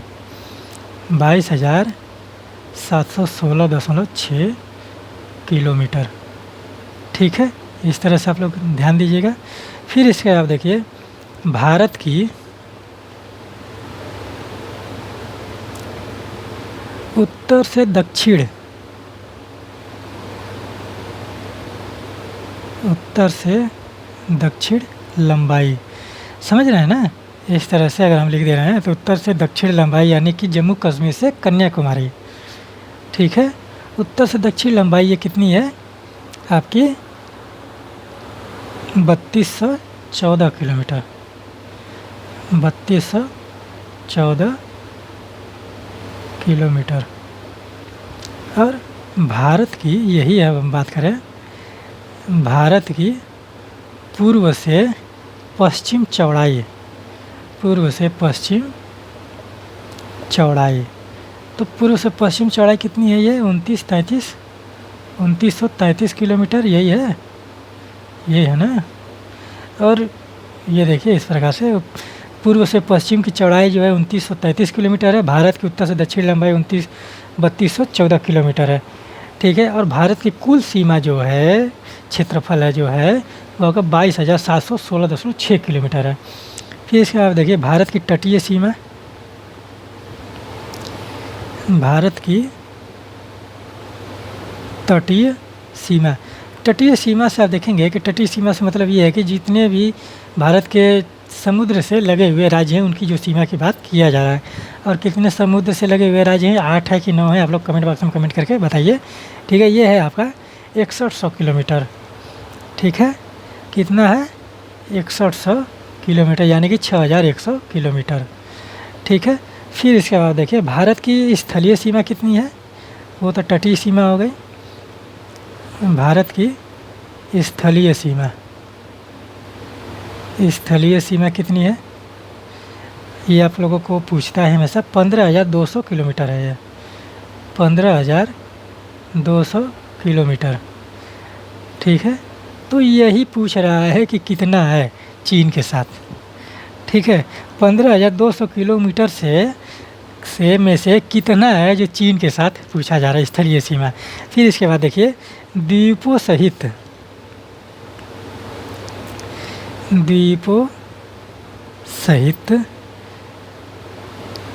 द्वीपों सहित भारत की तटीय सीमा, भारत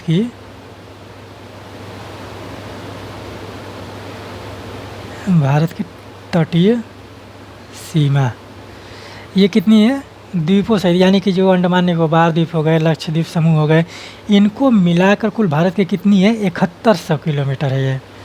ठीक है, 1000 किलोमीटर बढ़ जाता है। ठीक है, सॉरी 1000 कह रहे हैं, 7500 है, 75 16 है 0.6। ठीक है, 7500, 7516 किलोमीटर की जो भारत के द्वीपों से तटीय सीमा है, ये आप लोग याद कर लीजिए, लिख लीजिए अपने नोट डाउन में। भारत की कुल सीमा 22,716, भारत की उत्तर से दक्षिण लंबाई 3214, पूर्व से पश्चिम चौड़ाई 2933, भारत की तटीय सीमा 6100 किलोमीटर, भारत की स्थलीय सीमा 15,200 किलोमीटर, द्वीपों सहित भारत की तटीय सीमा 7516 किलोमीटर। ठीक है, इतना चीज़ आप लोगों को याद रहेगा। तो चलिए हम लोग बात करते हैं, वही 15,200 किलोमीटर में से पूछ रहा है कि कितनी जो चीज़ लंबाई है कि वो चीन के साथ साझा करता है भारत। तो चलिए हम लोग देख लेते हैं कौन सी है। 5 राज्यों से करता है, तो पहले हम लोग चीन से ही शुरुआत करेंगे। चीन के बारे में पूछा गया तो हम चीन से ही शुरुआत करते हैं। चाइना, सही में चाइना, इनके बारे में क्या कहा जाए। चीन के साथ कितने राज्य लगते हैं, 5 राज्य। ठीक है, 5 राज्य लगते हैं। और इसी के साथ आप देखेंगे कि मैकमोहन रेखा भी जुड़ती है चाइना से ही। ठीक है, कौन कौन से राज्य हैं, पहले तो आप लोग लिख लीजिए जम्मू कश्मीर,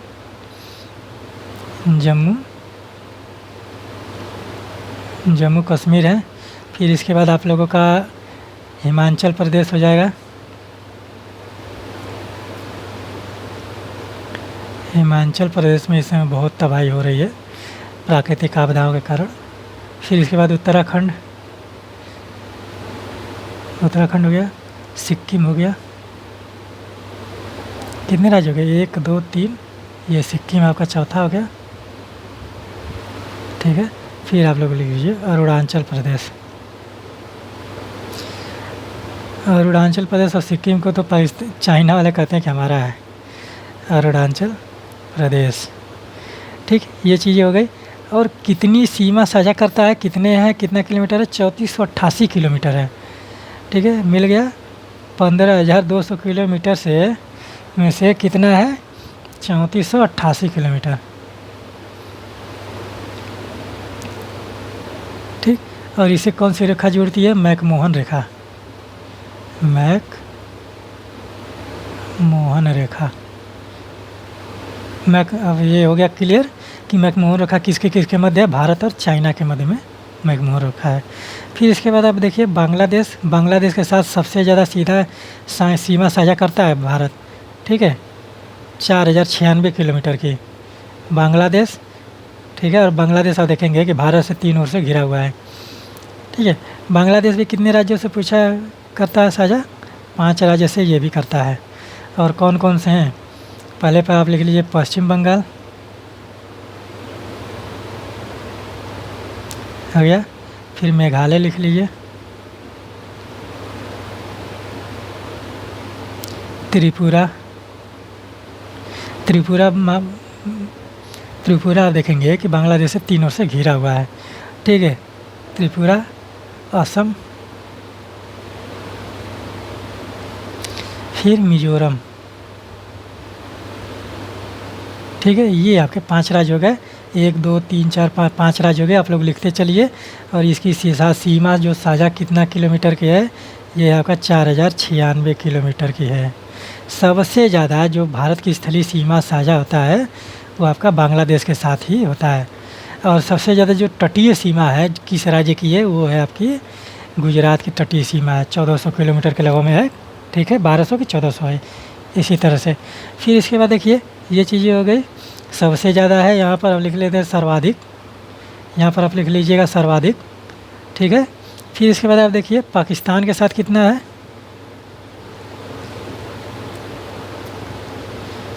पाकिस्तान के साथ कितने राज्य हैं? 4 राज्य हैं। 4 राज्य के साथ पाकिस्तान सीमा साझा करता है।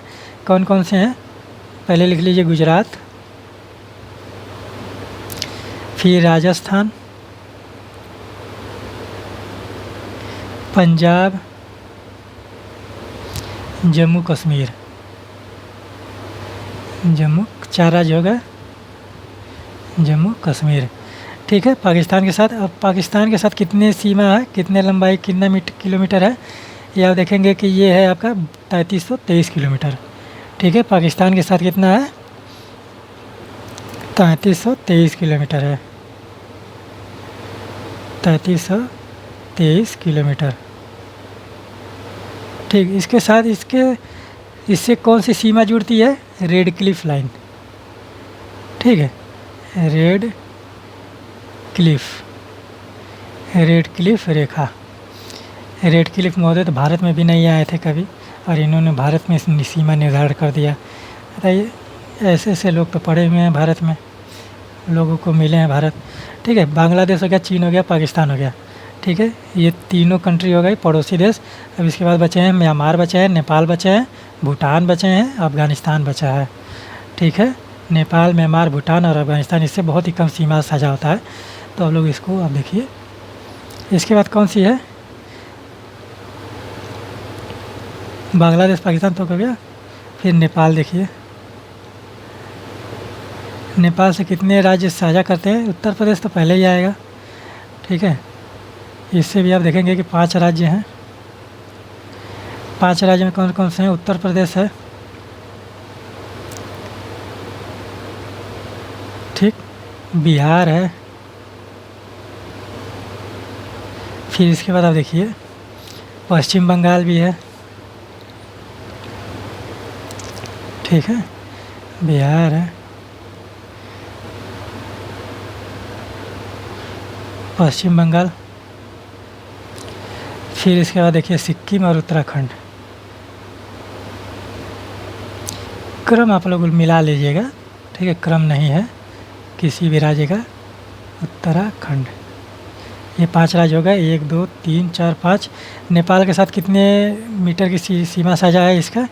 और देखेंगे 1751 किलोमीटर की है, 1751 किलोमीटर। ठीक है, फिर इसके बाद देखिए म्यांमार,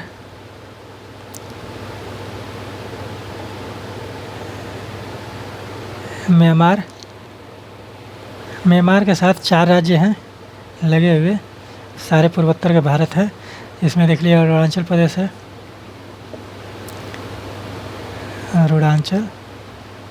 अरुणाचल प्रदेश, नागालैंड, फिर इसके बाद मिजोरम भी है, नागालैंड, मिजोरम, अरुणाचल प्रदेश और मणिपुर की हालत इसमें बहुत खस्ता है। ठीक है, म्यांमार के साथ कितनी सीमा है? 1643 किलोमीटर, 1643 किलोमीटर। फिर इसके बाद आप देखिए भूटान के साथ, अफ़गानिस्तान के साथ सिर्फ एक ही है, वो भी जम्मू कश्मीर का राज्य है, वो भी पीओके वाला क्षेत्र है। ठीक है, भूटान के साथ कितने राज्य हैं? 4 राज्य हैं भूटान के साथ भी। ठीक है, 4 राज्य में आप देख लीजिए, असम हो गया, ठीक है, सिक्किम हो गया,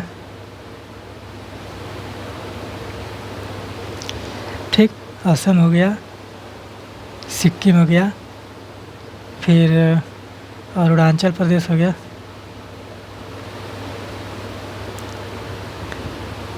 अरुणाचल प्रदेश हो गया, और फिर इसमें आप देखिए पश्चिम बंगाल हो गया। इसकी सीमा साझा है 699 किलोमीटर की, ठीक है, 699 किलोमीटर। फिर उसके बाद आप देखिए अफ़गानिस्तान, सबसे कम सीमा साझा इसी से है, सबसे कम। अफ़गानिस्तान से कितने राज्य हैं? एक राज्य है, वो भी जम्मू कश्मीर है, ठीक है। अगर नहीं दिख रहा होगा कैमरे में तो आप लोग सुनकर उसको नोट डाउन कर लीजिए। जम्मू कश्मीर का कौन सा क्षेत्र है? पीओके वाला क्षेत्र है, और कितना है? 106 किलोमीटर की है, ठीक है। और यहीं से आप देखेंगे कि डूरंड रेखा है, डूरंड रेखा जो है वो आपकी अफ़गानिस्तान वाले क्षेत्र में ही देखने को मिलती है, डूरंड रेखा, ठीक है। तो आप लोगों को दिख रहा होगा, अगर नहीं दिख रहा होगा तो आप लोग सुन लीजिएगा कि जो नेपाल, म्यांमार, भूटान, अफ़गानिस्तान, चीन, बांग्लादेश, पाकिस्तान के साथ जो भारत की सीमा साझा था, वो सारी चीज़ें हर एक देश के साथ कंप्लीट हो गई, और भी बहुत सारे चीज़ें फैक्ट आप लोगों को मिल गए। तो आप लोग नोट डाउन करते चलिए हम लोग अपने आगे बढ़ते हैं अपने अगले प्रश्न की तरफ। आपका अगला प्रश्न है कि भारत की मानक समय रेखा, क्या पूछा है? मानक समय रेखा भारत के कितने राज्यों से होकर गुजरती है या जाती है? मानक समय रेखा के बारे में पूछा है, कर्क रेखा के बारे में नहीं पूछा है, ठीक है। मानक समय रेखा क्या होती है इसको हम अभी बात करेंगे। मानक समय रेखा कितने राज्यों से होकर गुजरती है? 5 राज्यों से होकर गुजरती है। कर्क रेखा जो है भारत के 8 राज्यों से होकर गुजरती है, ठीक है। अगर हम बात करें मानक समय रेखा,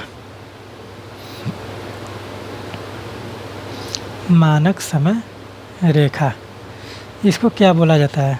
82.5 डिग्री, ठीक, या हम इसको इस तरह से भी लिख सकते हैं,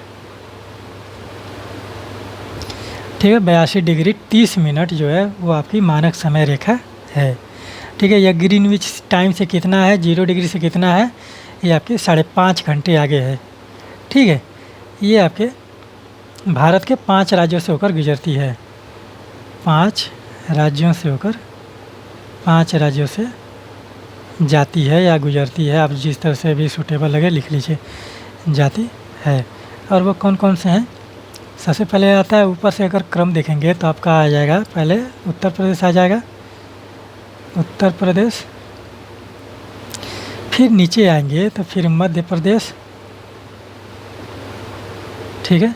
फिर इसके बाद आप देखिए छत्तीसगढ़,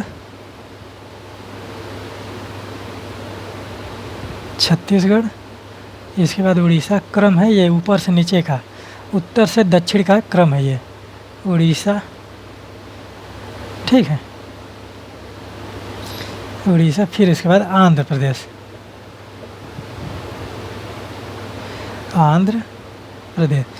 ये आपके 5 राज्य हैं, उत्तर प्रदेश, मध्य प्रदेश, छत्तीसगढ़, उड़ीसा और आंध्र प्रदेश।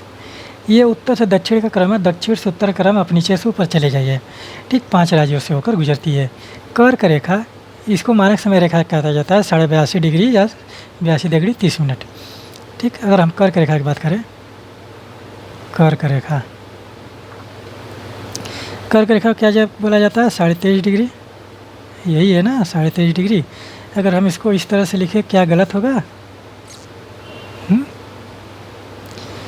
अगर हम इसको इस तरह से लिखें तो क्या ये गलत है कि सही है? ठीक है। तो कर्क रेखा जो है कितने राज्यों से जाती है? 8 राज्य, 8 राज्यों से कौन कौन से हैं? गुजरात, ये क्रम है पश्चिम से पूर्व का, ठीक है। गुजरात, राजस्थान, हम इस तरह से लिख दे रहे हैं, फिर मध्य प्रदेश, उत्तर प्रदेश से नहीं जाती है, ठीक है, मध्य प्रदेश, छत्तीसगढ़, फिर उसके बाद झारखंड, फिर पश्चिम बंगाल, उड़ीसा से भी यह नहीं जाती है, ठीक है। पश्चिम बंगाल, त्रिपुरा और मिजोरम, 1 2 3 4 5 6 8, त्रिपुरा और मिजोरम, ठीक। ये 8 राज्यों से होकर कर्क रेखा गुजरती है, ठीक। और यहीं पर हम एक नोट लिख दे रहे हैं, आप लोग नोट डाउन कर लीजिएगा इस तरह से बॉक्स बनाकर, ठीक। ये आपको कहीं भी कोई ज़्यादा जल्दी बताता नहीं है, तो आप यहाँ पर इस तरह से लिख लीजिए, मानक समय रेखा, मानक समय रेखा व कर्क रेखा एक दूसरे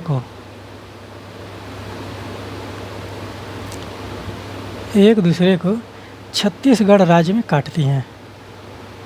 ठीक है, कहाँ पर काटती हैं? छत्तीसगढ़ राज्य में काटती हैं। ठीक है, इतना आप लोग याद रखिए कि मानक समय रेखा और कर्क रेखा कितने राज्यों से होकर गुजरती है। ठीक है, और कौन कौन से राज्य हैं, ठीक है, किसको बोला जाता है, इस तरह से आप लोग प्रश्न को याद रखिए और आंसर को देखते रहिए। और चलिए हम लोग बढ़ते हैं और नोट डाउन आप लोग नोट्स बनाते रहिए। आगे बढ़ते हैं। चलिए, आपका अगला प्रश्न है कि हिमालय पर्वत का कौन सा भाग काली व तीस्ता नदियों के मध्य में अवस्थित है? ठीक है, काली व तीस्ता नदी के मध्य अवस्थित है। कौन सी नदी पूछा है? काली और तीस्ता नदी। ठीक है, सबसे पहले बात आप इसको ध्यान दीजिए कि हिमालय का जो विभाजन हुआ है, प्राकृतिक विभाजन, वो 5 तरीके से हुआ है। ट्रांस हिमालय है, महान हिमालय है, लघु हिमालय है जिसे मध्य हिमालय बोला जाता है, फिर शिवालिक श्रेणी है, फिर उसके बाद पूर्वांचल की श्रेणियाँ आती हैं। फिर उसके बाद हिमालय का प्रादेशिक विभाजन किया गया था। ठीक है, उसमें पंजाब हिमालय, कुमायूं हिमालय, नेपाल हिमालय, असम हिमालय। ठीक, तो इस तरह से आपका पंजाब का प्रादेशिक विभाजन के बारे में पूछा जा रहा है, न कि प्राकृतिक विभाजन के बारे में पूछा जा रहा है। प्राकृतिक विभाजन को 4 भाग मानते हैं, लेकिन उसे देखा जाए तो 5 भाग हैं उसके, लेकिन जो प्रादेशिक विभाजन है उसके 4 भाग देखने को मिलते हैं, जिसमें पंजाब हिमालय, कुमायूं, नेपाल और असम हिमालय। ठीक, सबसे पहले बात कि हिमालय का, पहली बात जो है, हिमालय का प्रादेशिक विभाजन किसने किया था? हिमालय का प्रादेशिक विभाजन सर सिडनी बुरार्ड ने किया था। ठीक है, सर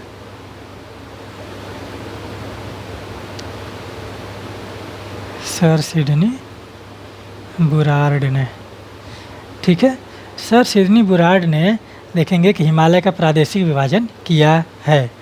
ठीक है, तो कौन कौन से थे? पंजाब हिमालय, पहले अगर हम बात करें तो पंजाब हिमालय, पंजाब पहले पर आता है।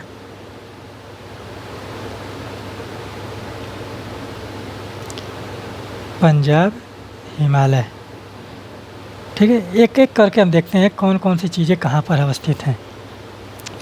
पंजाब हिमालय का जो विस्तार देखने को मिलता है वो सिंधु से सतलज नदी के बीच में है। सिंधु व सतलज नदी। ठीक है, सिंधु व सतलज नदी के मध्य में जो स्थित है वो पंजाब हिमालय है। ठीक, इसकी लंबाई जो है, आप देखेंगे कि लंबाई जो है 560 किलोमीटर है। ठीक है, इस तरह से आप लोग नोट डाउन करते चलिए। पहाड़ियों के बारे में, इनके पहाड़ियों के बारे में हम लोग बाद में बात करेंगे। जो हिमालय पढ़ाएगा वो आप लोगों से बात करेगा। हम सिर्फ बता दे रहे हैं कि कौन सा हिमालय कहाँ पर अवस्थित है। ठीक है, दूसरा कुमायूं की बात करें, कुमायूं हिमालय आपका उत्तराखंड में है। ठीक है, कुमायूं हिमालय, यहाँ पर आप सिर्फ एक चीज़ याद रखिए, सिंधु सतलज दे दिया, बाकी 2 में जो लास्ट में आएगा वही रहेगा। ठीक है, सतलज और काली नदी। ठीक है, आप लोग याद बस रखते रहिए। काली नदी के मध्य के जो क्षेत्र है वो आपका कुमायूं हिमालय, इसकी लंबाई जो है 320 किलोमीटर है। ठीक है, 320 किलोमीटर। ठीक, फिर इसके बाद आप देखिए नेपाल हिमालय।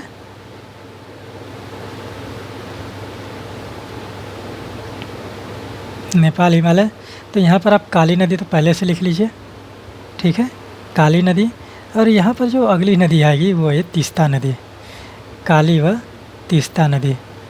तीस्ता नदी आप लोग जानते हैं कि ब्रह्मपुत्रा की यह सहायक नदी है। ठीक है, तीस्ता नदी के मध्य का जो क्षेत्र है वो आपका हिमालय का, आपका नेपाल हिमालय के पड़ता है, और इसकी जो लंबाई है वो आपके सबसे ज़्यादा है 800 किलोमीटर की। ठीक है, सबसे ज़्यादा इसी की नेपाल हिमालय की लंबाई देखने को मिलती है। ठीक है, 800 किलोमीटर। फिर इसके बाद बात करें हम असम हिमालय की। असम हिमालय, असम हिमालय की अगर हम बात करें तो असम हिमालय के जो क्षेत्र है, आप देखेंगे कि यहाँ पर आप तीस्ता नदी तो पहले ही लिख लीजिए, तीस्ता, और वह यहाँ पर ब्रह्मपुत्र लिख लीजिए, ब्रह्मपुत्र। और इसकी जो लंबाई है आप देखेंगे कि 750 किलोमीटर की है, ठीक है, 750 किलोमीटर। और इसको जब आप जोड़ेंगे 5 3 8 8 8 16 16 7 23 23 50 60 110 और 2 यानी कि 130 किलोमीटर ये हो गया। 2300 ये हो गया, 130 2400 कितना होगा, 2430 किलोमीटर। और अब देखेंगे कि जो प्राकृतिक विभाजन है वो आपका 2400 किलोमीटर का है, ठीक है।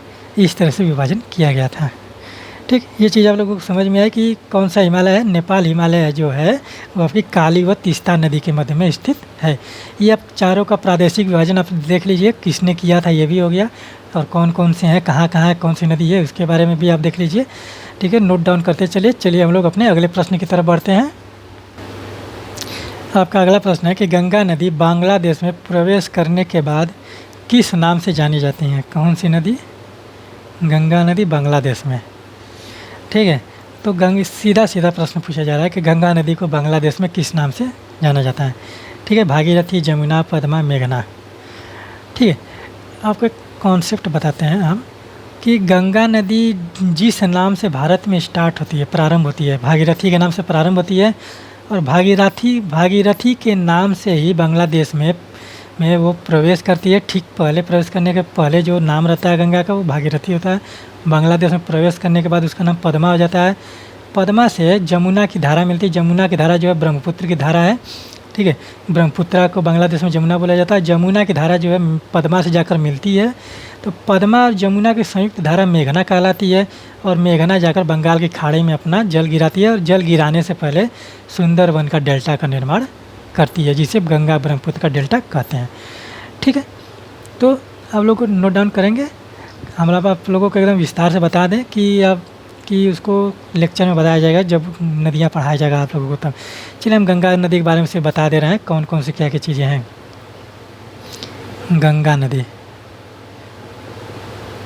ठीक है। गंगा नदी भारत की सबसे लंबी नदी, इसकी लंबाई कितनी है आप लोग कमेंट बॉक्स में करके बताइए। गंगा नदी, ठीक है। गंगोत्री ग्लेशियर से, ठीक है। कहाँ से? गंगोत्री ग्लेशियर कहाँ पर है? उत्तराखंड में।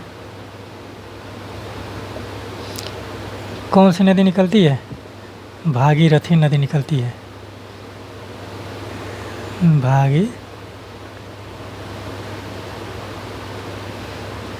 भागीरथी नदी, ठीक। गंगोत्री ग्लेशियर, भागीरथी नदी। फिर उसके बाद देवप्रयाग में ही मिलती है ना। 4 प्रयाग हैं उत्तराखंड में, देवप्रयाग, रुद्रप्रयाग, कर्णप्रयाग, विष्णुप्रयाग, ठीक है। 4 है, वो आप लोगों को नदियों के सेक्शन में पढ़ाया जाएगा। देवप्रयाग में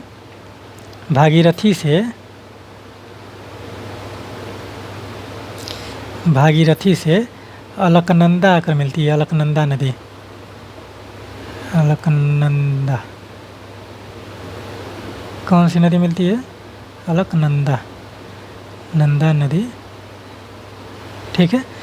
अलकनंदा नदी मिलती है, यहाँ पर हम लिख दे रहे हैं। भागीरथी से अलकनंदा नदी निकलती है, तो इसको क्या कहते हैं? गंगा बोला जाता है, ठीक। ये आपको चीज़ें समझ में आई गंगा नदी के बारे में कि गंगोत्री ग्लेशियर से उत्तराखंड से भागीरथी नदी निकलती है, और देवप्रयाग में भागीरथी से अलकनंदा नदी मिलती है, तो गंगा कहलाती है, ठीक है। तो यह देवप्रयाग से गंगा के नाम से प्रवाहित होती है, और उत्तराखंड से होकर उत्तर प्रदेश, बिहार के साथ बिहार में जाती है, उत्तर प्रदेश में से बिहार में जाती है। फिर उसके बाद देखेंगे कि फरक्का बैराज है पश्चिम बंगाल में। क्या है? फरक्का बैराज। बैराज क्या होता है? बैराज एक तरह से आप देखेंगे कि डैम की तरह ही होता है, यहाँ पर नदियों का जल इकट्ठा किया जाता है, और फरक्का बैराज से ही गंगा नदी गंगा नदी दो धारा में विभाजित हो जाती है, दो धारा में विभाजित। ठीक है, ये आप लोग लिखिएगा और समझने का प्रयास कीजिएगा कि हम आपको मैप से बताएंगे जब आप लोगों का जब जो ज्योग्राफी पढ़ाएगा उसमें आप लोगों को हर एक चीज़ बताया जाएगा। ठीक है, गंगा दो धारा में विभाजित हो जाती है, विभाजित हो जाती है। ठीक, पहली धारा किस नदी के नाम से निकलती है? हुगली, हुगली नदी। दक्षिणी धारा, गंगा की दक्षिणी धारा,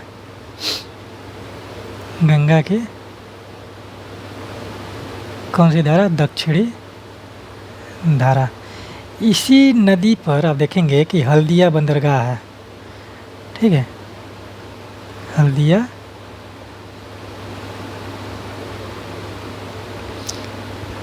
हल्दिया बंदरगाह और कलकत्ता नगर बसा हुआ है हुगली नदी के किनारे, कलकत्ता शहर। ठीक, यहाँ पर समझ में आया कि हुगली नदी गंगा नदी की दक्षिणी धारा है। ठीक है, अब दूसरी धारा के बारे में बात करें।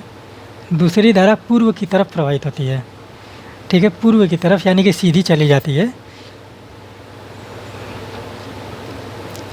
पूर्वी धारा हम यहाँ पर लिख दे रहे हैं, पूर्वी धारा यानी कि सीधी प्रवाहित, सीधी प्रवाहित। तो इसको किस नाम से जाना जाता है? यही आपकी भागीरथी के नाम से जानी जाती है। ठीक है, आप समझ रहे हैं इस बात का? ठीक है, तो आप लोग इस तरह से समझ लीजिए कि गंगा नदी गंगोत्री ग्लेशियर उत्तराखंड से भागीरथी नदी निकलती है, देवप्रयाग में भागीरथी से अलकनंदा मिलती है तो गंगा बनती है, और गंगा अपने प्रवाह के दौरान उत्तर प्रदेश बिहार से होकर गुजरती है और यहाँ पर फरक्का बैराज से पश्चिम बंगाल में गंगा नदी दो धारा में विभाजित हो जाती है। एक धारा दक्षिण की तरफ आती है, एक धारा पूर्व की तरफ सीधे चली जाती है। दक्षिण की तरफ जो धारा आती है आप देखेंगे कि हुगली नदी के नाम से जानी जाती है, जहाँ पर गंगा की दक्षिणी धारा कहा जाता है, जिस पर हल्दिया बंदरगाह है और कलकत्ता शहर स्थापित है। ठीक है, और जो पूर्वी धारा जाती है सीधी जाती है, उसको जो धारा प्रवाहित होती है उसे भागीरथी के नाम से जाना जाता है।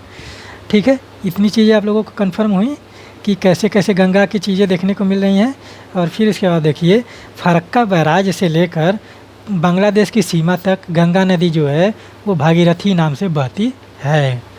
ठीक है, इसको आप लोग नोट डाउन कर लीजिए, इसको हम स्टेटमेंट के रूप में लिख ले दे रहे हैं क्योंकि यह प्रश्न पूछा जा सकता है और बहुत ही इम्पॉर्टेंट चीज़ है ये, कि यहाँ पर आप लिखिए पश्चिम बंगाल व बांग्लादेश की सीमा तक, बांग्लादेश की सीमा तक गंगा की पूर्वी धारा, गंगा की पूर्वी धारा जिसको सीधी धारा भी कह सकते हैं, भागीरथी के नाम से प्रवाहित होती है, भागीरथी के नाम से प्रवाहित होती है। ठीक है, ये चीज़ आप लोगों को याद रहेगी। पश्चिम बंगाल के फरक्का बैराज से, कौन सा बैराज है? फरक्का।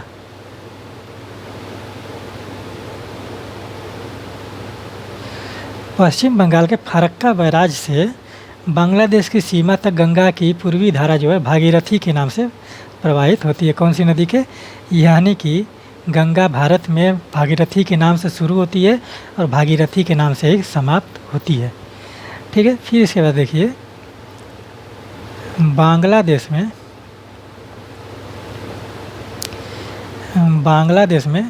गंगा को पद्मा के नाम से बोला जाता है, पद्मा के नाम से बोला जाता है। ठीक है, और यहीं पर और बांग्लादेश में ही और बांग्लादेश में ही पद्मा से जमुना यानी कि ब्रह्मपुत्र की धारा, ब्रह्मपुत्र, ठीक है, जमुना की धारा मिलती है, ठीक है।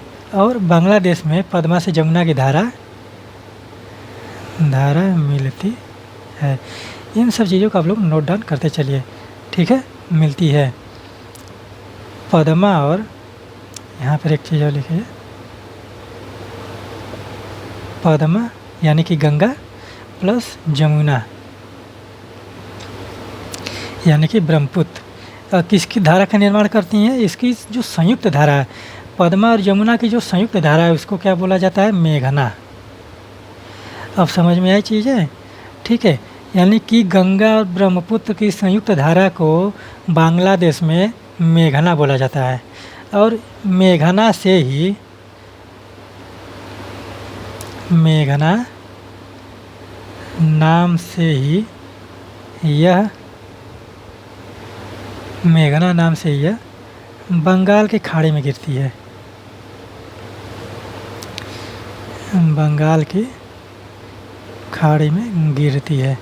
एक बात समझ लीजिए, समझ में आई कि गंगा जो है अपने किस नाम से बंगाल के खाड़ी में गिरती है? मेघना के नाम से गिरती है। ब्रह्मपुत्र किस नाम से बंगाल की खाड़ी में गिरती है? मेघना के नाम से गिरती है, ठीक है। और बांग्लादेश में पद्मा और जो जमुना की संयुक्त धारा है, यानी कि गंगा ब्रह्मपुत्र की जो संयुक्त धारा है, उसको क्या बोलते हैं? मेघना बोलते हैं, ठीक है। यहाँ पर चीज़ें गंगा की कहानी समझ में आई कि कब क्या बोला जाता है गंगा का। गंगा के बहुत सारे नाम हैं, ठीक है। तो इस तरह से आप देखेंगे कि गंगा नदी को बांग्लादेश में पद्मा बोला जाता है। हमने आपको गंगा नदी का पूरा नाम ही बता दिया, इतना आप लोगों को कोई नहीं बताएगा, ठीक है, और इतना कोई बताएगा भी नहीं, ठीक है, और ना ही समझा भी पाएगा आपको, ठीक है। तो आप लोग फिर से कहानी की तरह सुन लीजिए कि गंगा नदी जो है गंगोत्री ग्लेशियर, आप देखेंगे कि उत्तराखंड से गंगोत्री ग्लेशियर से भागीरथी नदी निकलती है, और देवप्रयाग में अलकनंदा भागीरथी से मिलती है, तो वहाँ पर गंगा का बनती है। और देवप्रयाग से ही गंगा का असली निर्माण जो है, अब देखेंगे गंगा का असली निर्माण जो है वो देवप्रयाग से होता है, ठीक है। तो आप एक बार कंफर्म कर लीजिए कि देवी प्रयाग है ना, ठीक है। इस तरह से आप लोग प्रश्न को कंफर्म कर लीजिएगा, ठीक है। देवप्रयाग में ही आपका गंगा का निर्माण होता है। गंगा जो है देवप्रयाग से प्रवाहित होती है। यहाँ पर आप देखेंगे कि उत्तराखंड से होते हुए या उत्तर प्रदेश में होते हुए, बिहार होते हुए पश्चिम बंगाल में जाती है, और पश्चिम बंगाल में जो फरक्का बैराज है, हरिकै, आपका शायद पंजाब वाले क्षेत्र, पंजाब हरियाणा वाले क्षेत्र में हरिकै बैराज है। तो पश्चिम बंगाल में जो फरक्का बैराज है, वहाँ से गंगा नदी दो भागों में विभाजित हो जाती है, ठीक है। एक धारा जो आती है दक्षिण की तरफ आती है, एक धारा जो है पूर्व की तरफ सीधे चली जाती है। तो जो दक्षिण की तरफ धारा आती है उसे हुगली नदी कहते हैं, और हुगली नदी पर ही हल्दिया बंदरगाह है, कलकत्ता शहर है, ठीक। इससे आप लोग समझ रहे हैं, हुगली नदी पर ही कलकत्ता शहर है, हल्दिया बंदरगाह है, इतना समझ में आया।